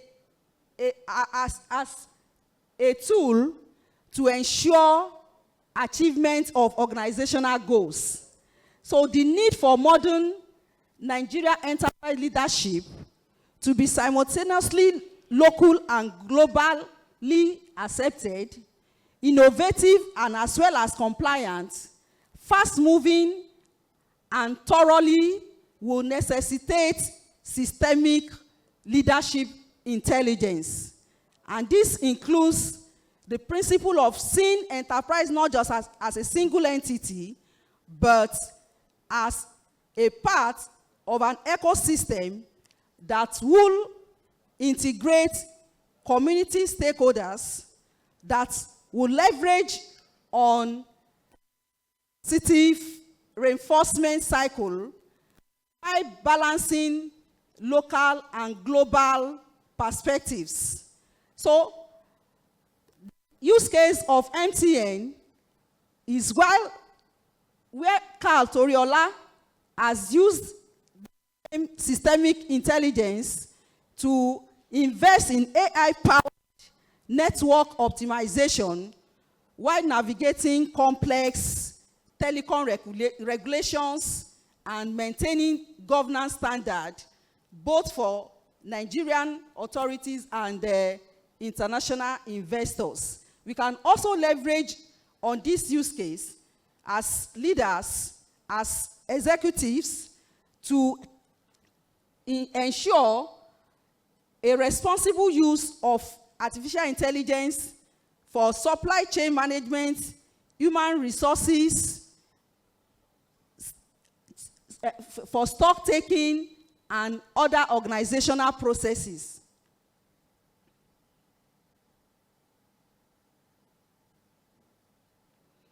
There are 3 steps being recommended for leaders who will be able to navigate the challenging landscape of adopting artificial intelligence technologies while maintaining the structural framework of organization through these main steps.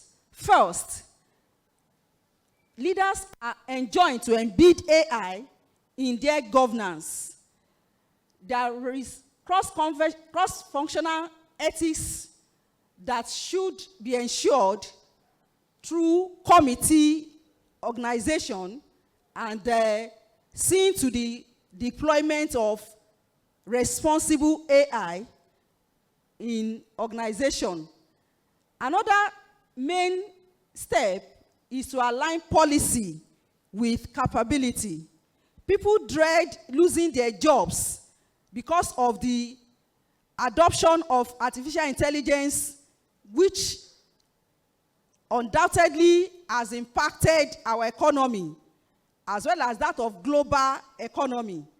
And the governance of organizations, of enterprises, should include building skills so that they don't lose their job, rather they become aligned to the new trend of adoption of artificial intelligence that actually improves operational efficiency, that enhances decision making of leaders and helps in economic boosting or productivity.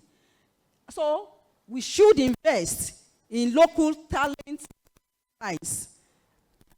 And we should also collaborate using the framework of PPP, that is the public-private partnership, where ideas from researchers from our tertiary institutions could be leveraged to turn out inventions which organizations could likewise benefit from. And thirdly, we should develop what I call systemic intelligence, where training becomes part of the governance structure. The executives are not left out. There are tools that could be used to train even executives so that we can leverage on the existing tools such as generative AI, such as agentic AI.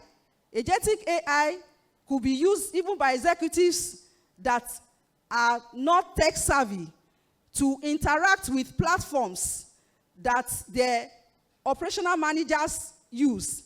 For instance, they could just use expressions to communicate with the platforms such as ERP, Enterprise Resource Planning Tool, to get reports of sales trend, to get reports of employees' performance, and so on, just with mere communication in English expression.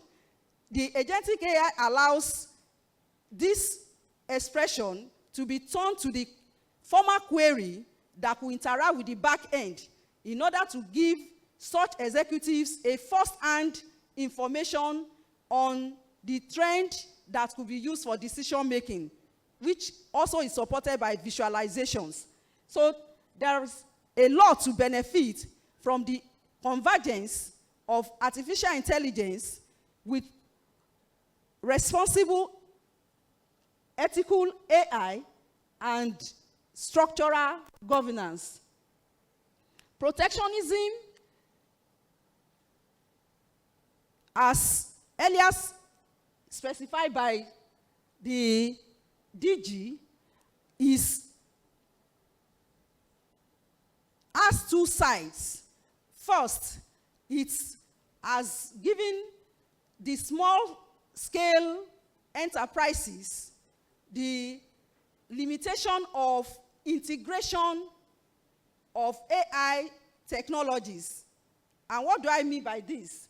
The AI requires infrastructure and tools such as GPUs, systems with high computing resources, if we are to localize our own solution and not to rely on the general platform of open source software. And in that case, the ban on importation might be a constraint for small organization and for small scale and medium scale enterprises. And that is why the good side of it is that it helps to build the local content, to build local talent, where we have opportunity to commercialize our own ideas. Just like almost a year ago, Tech Fund established a hub of researchers as well as people from the industry, where these inventions were, the inventions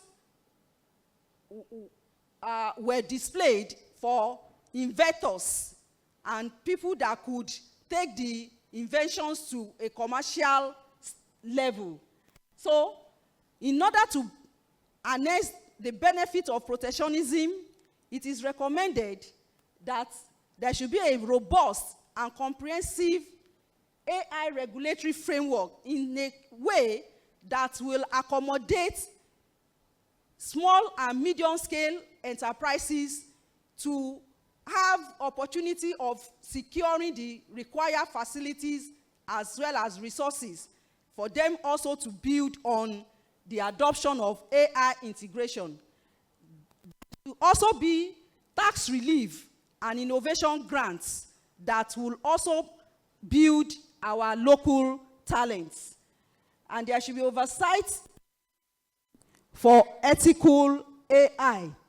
So there should be collaborative governance platform where the leaders as well as researchers and policymakers could deliberate before institutionalizing the legal framework that will oversee the use of AI for effective governance. Before I round up, I would like us to see the call to action.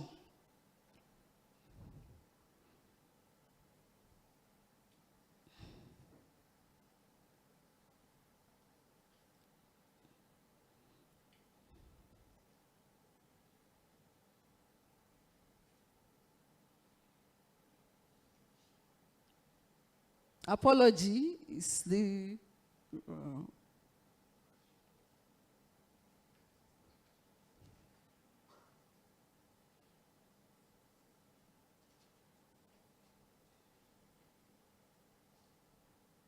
okay, let me just.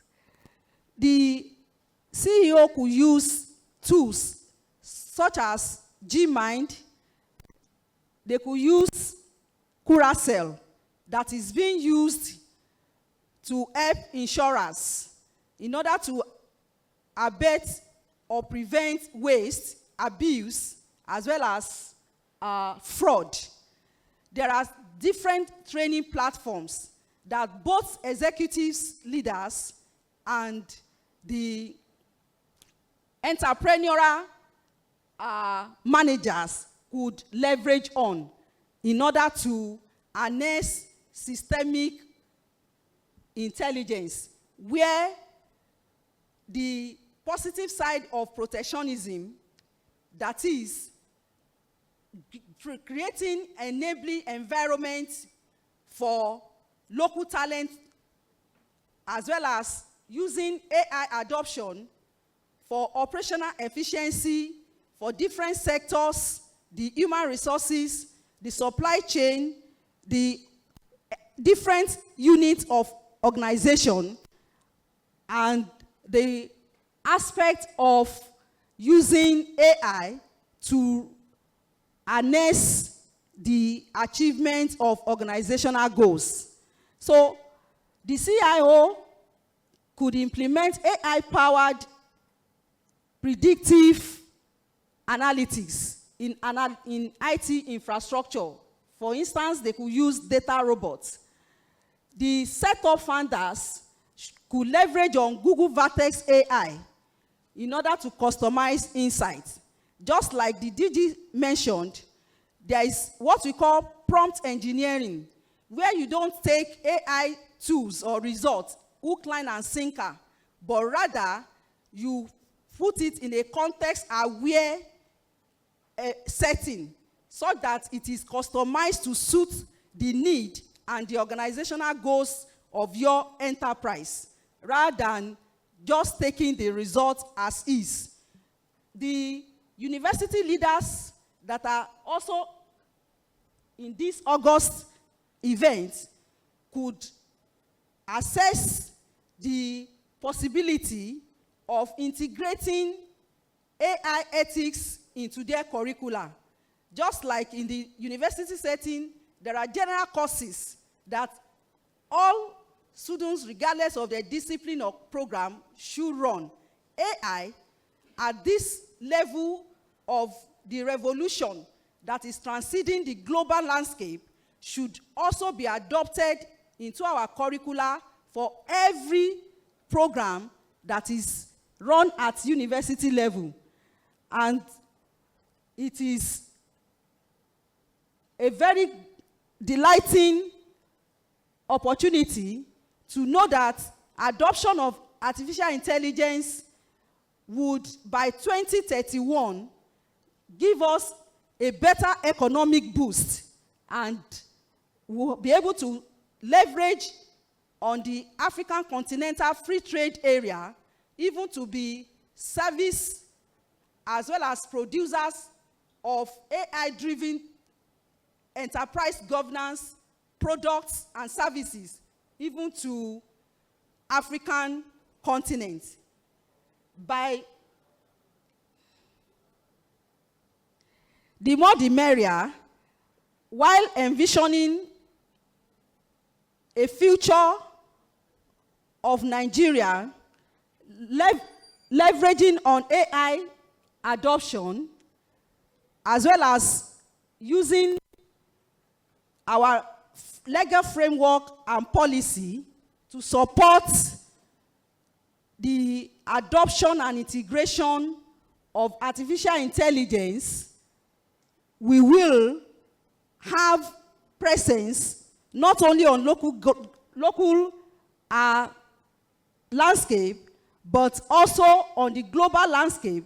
We'll be able to impact our economy, impact our society, and build even local talents that will revolutionize our economy, as well as improve on our GDP for us to build a better Nigeria. Lastly, the future of our dreams, a prosperous Nigeria, innovative and globally respected, will be built by leaders who will not just operate on the limitation of the past, but rather have the courage to invent new models of business success. On this note, I'll call on leaders, executives, policymakers, and government representatives to all embrace this technology that has come to stay, and it is a game changer for us to build a formidable economy and governance structure that is dynamic and forward-looking. Thank you very much.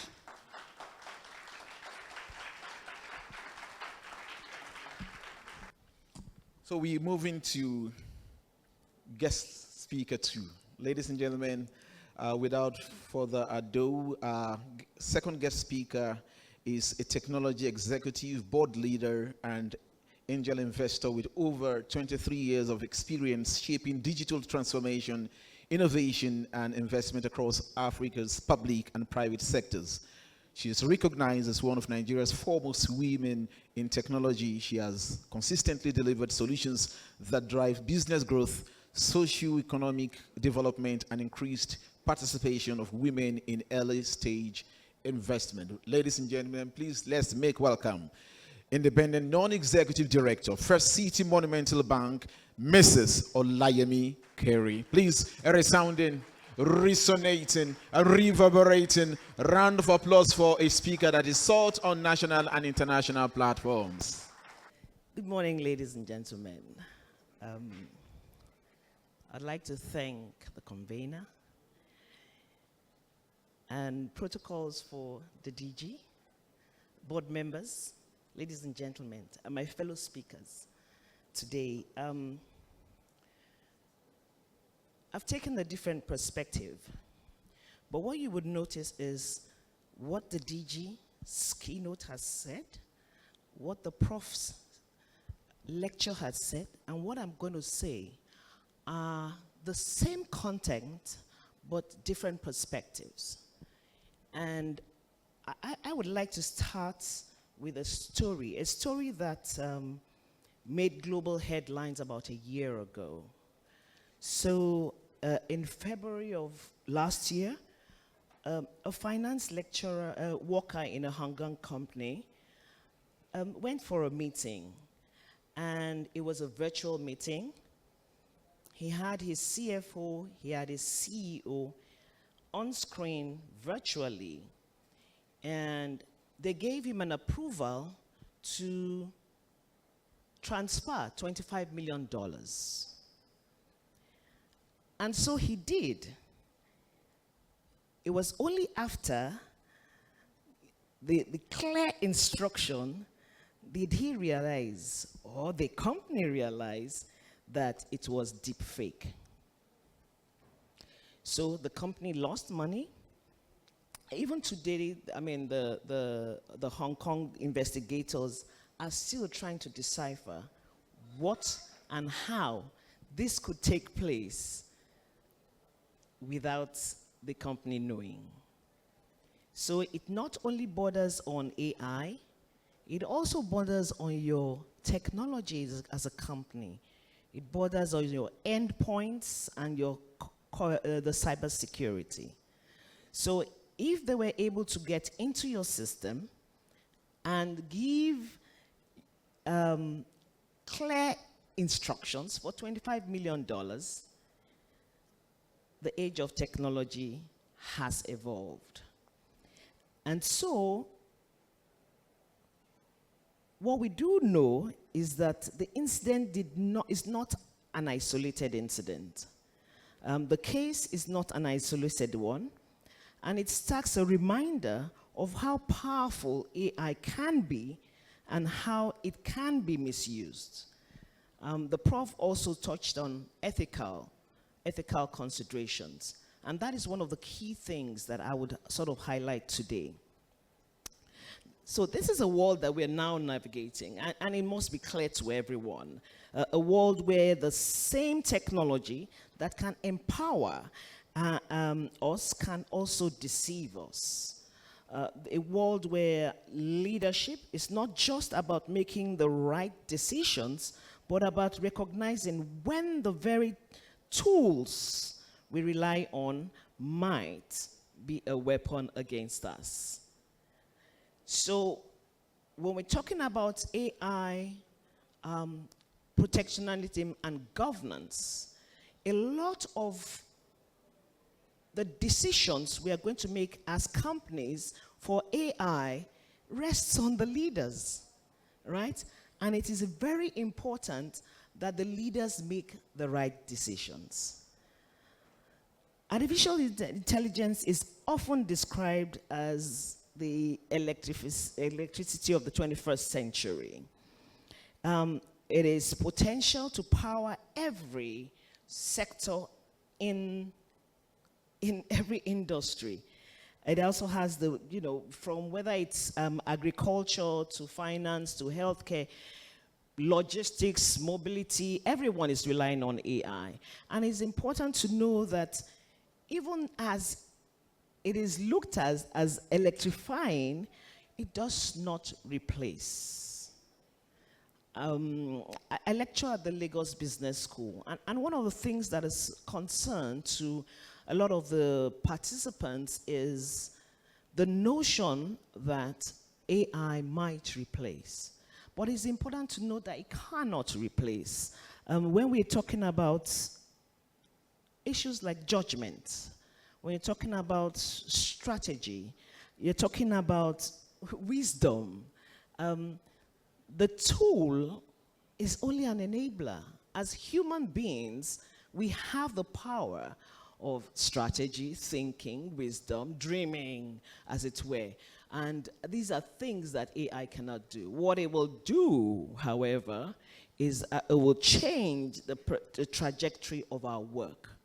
It will change the trajectory of the future of work, and it will change the trajectory of how we do business now. We must also acknowledge the paradox. There are 7 recent studies, and I will take 3 of them. I was sitting down with a friend, and he was talking about when he was in MIT. And a study this year at MIT, it was released in August, showed that 95% of AI initiatives yielded no measurable return. Only 5% are exceeding and have revenue jumped from 0 to $20 million. The second I will cite is in contrast to this. So there's a survey that was done by Ernst & Young and IBM. And what it shows is that nearly 2.5 or 3/4 of organizations are already experiencing benefits, ranging from greater efficiency to improved customer satisfaction. Deloitte has also noted that firms aligning AI with core business strategy outperform their peers in the stock market. Another study, Snowflake and IDC, they report that even higher returns are made from the use of AI, with an average ROI from $1.4 million to $3.5 million. Why am I citing all of this? These studies and these case studies are from mature markets. Markets or economies that have started using AI for well over 2 decades.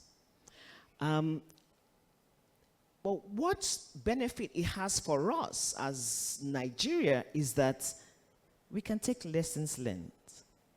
And the lesson is not that AI guarantees success or failure, but that outcomes depends on how well organizations prepare and integrate it. Companies that tie AI directly to business imperatives, invest in strong data governance, and adopt achievable use cases are the ones that see returns.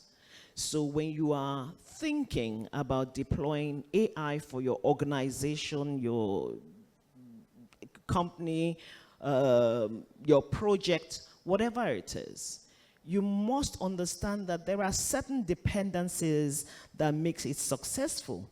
And so your data governance is very key. AI is all really about data and how we are interpreting the data that we have. And so if you garbage in data, you garbage out dirty data. Simple.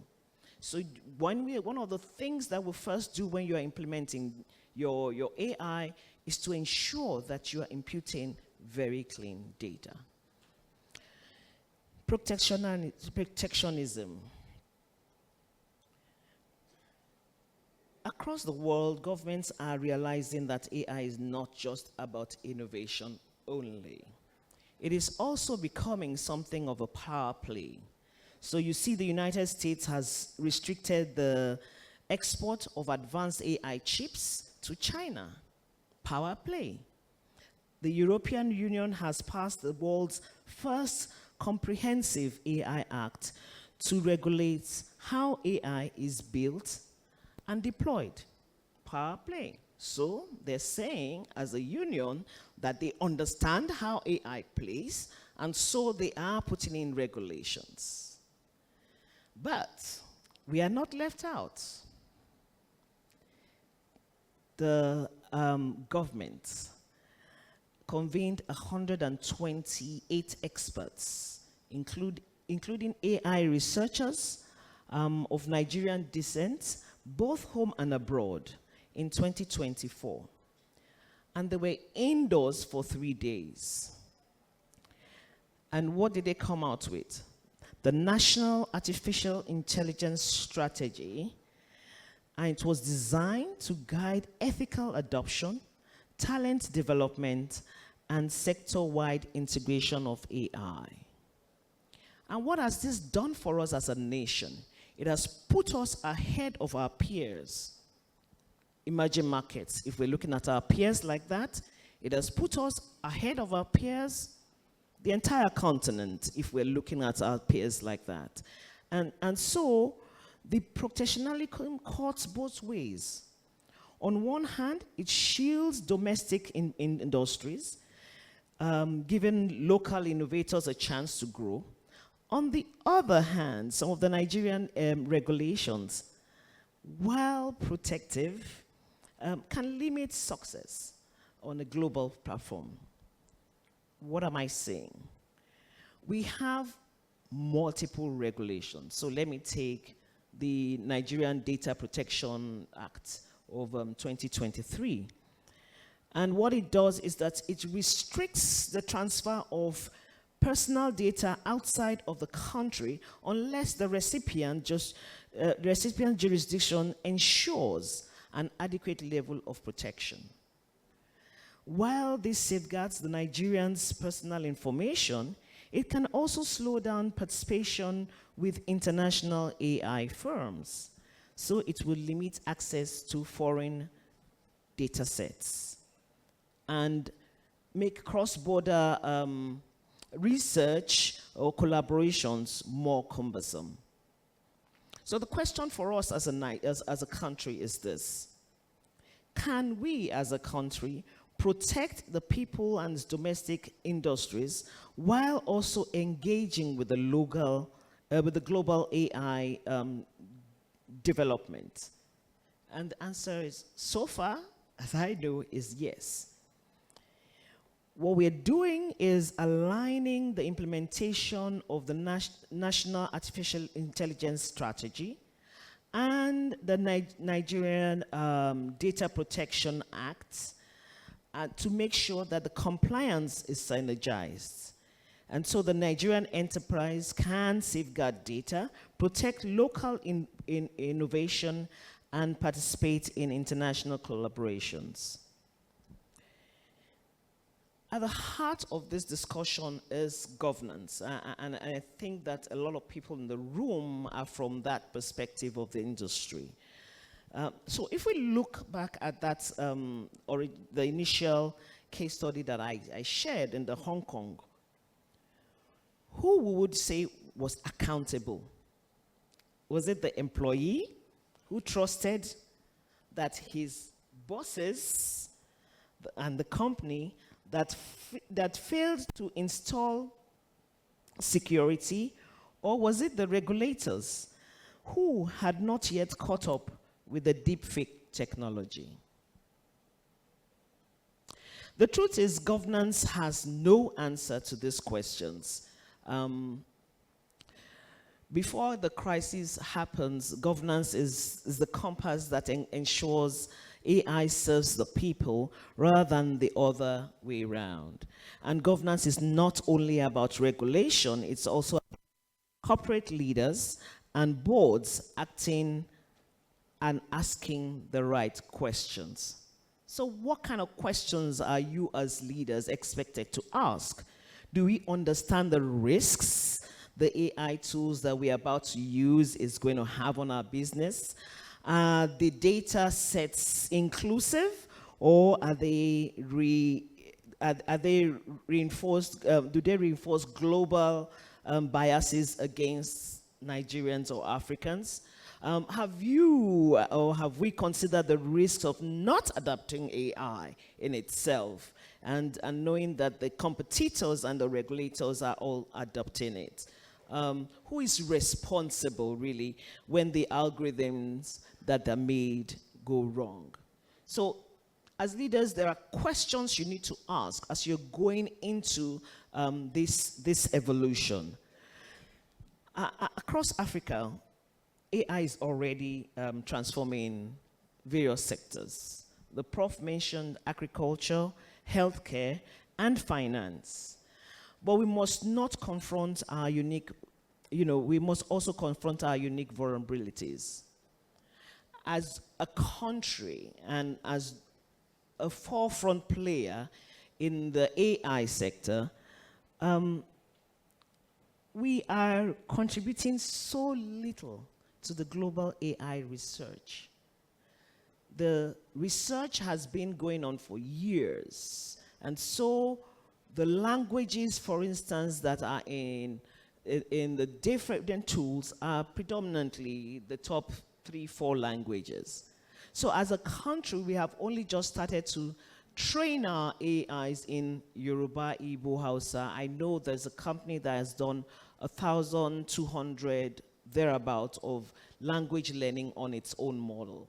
But a lot of this has to continue for us to be able to say that we are playing on the global scale. Many AI systems deployed here and trained on databases that are not reflective of our realities. There are biases. So when I ask an AI, at what age does the average man get bored? If I ask that, it will give you studies out of the global north.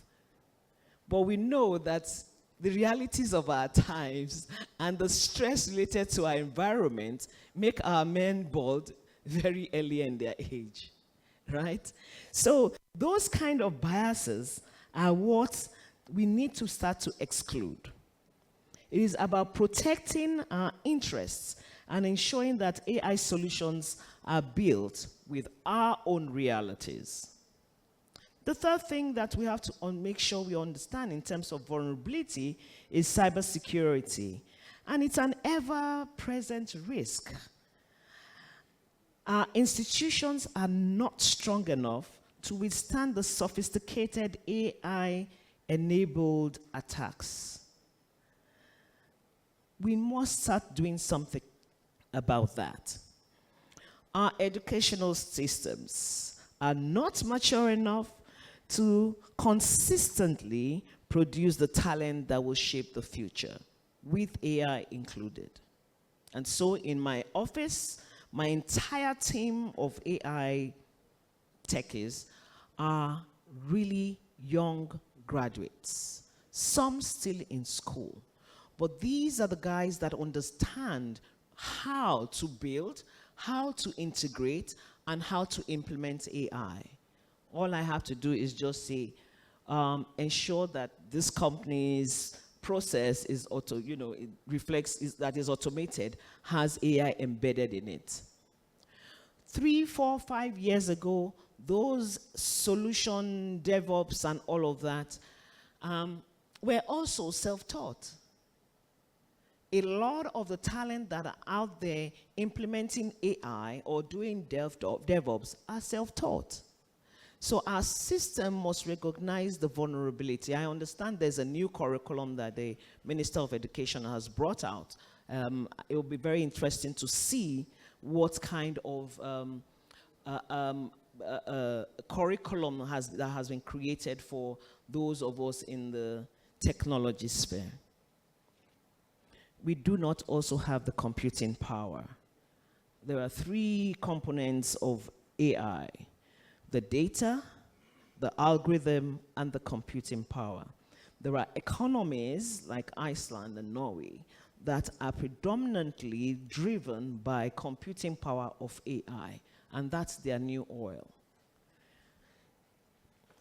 Another vulnerability is our infrastructure. It is insufficient to support the scale, reliability, and security required of AI adoption and transactions.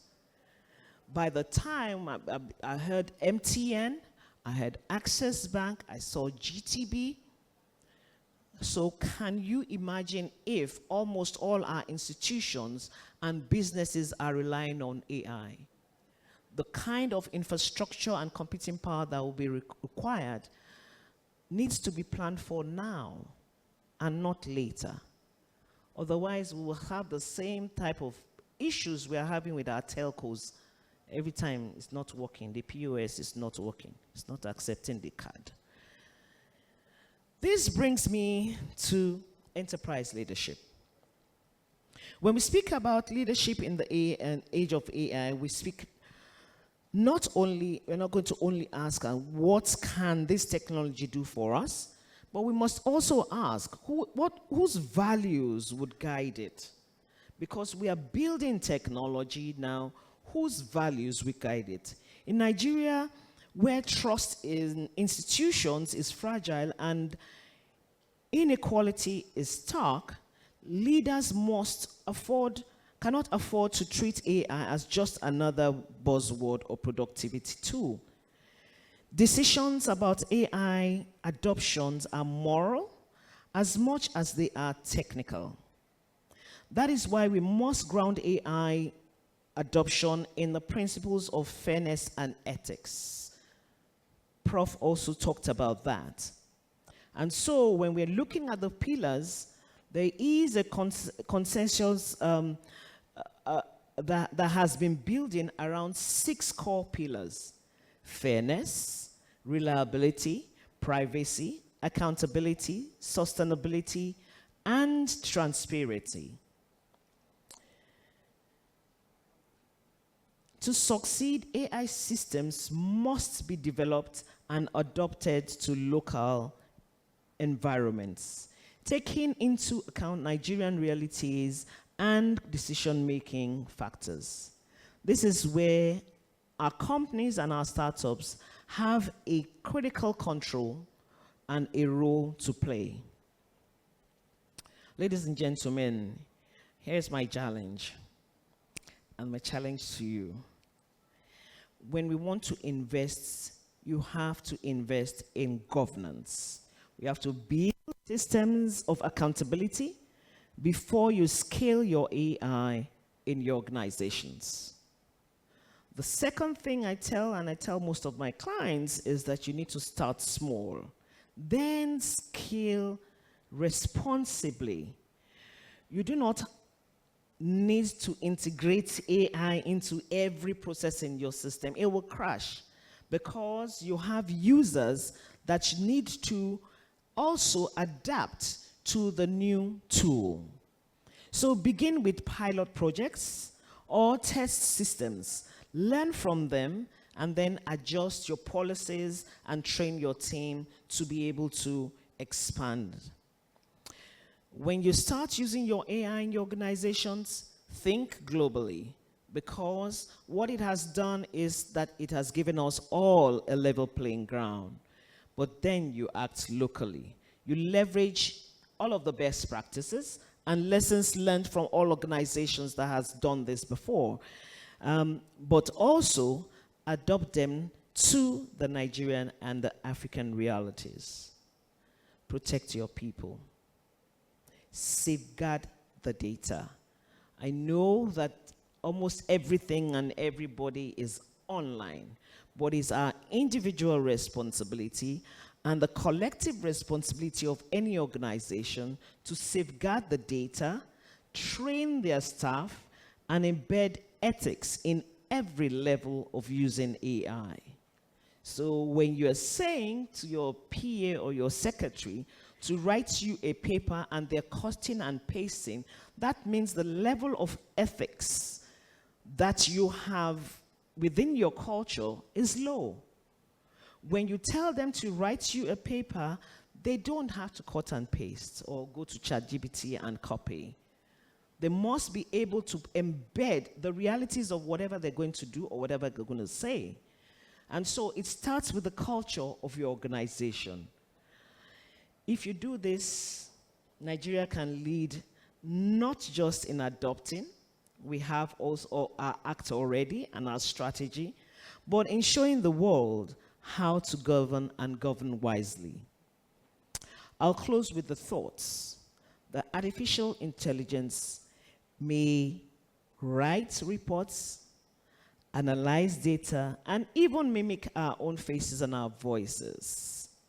But it cannot dream. It cannot imagine. It cannot feel the weight of the responsibilities of a community, nation, or even a continent. That is why leadership is in this era is not about choosing between humans and machines.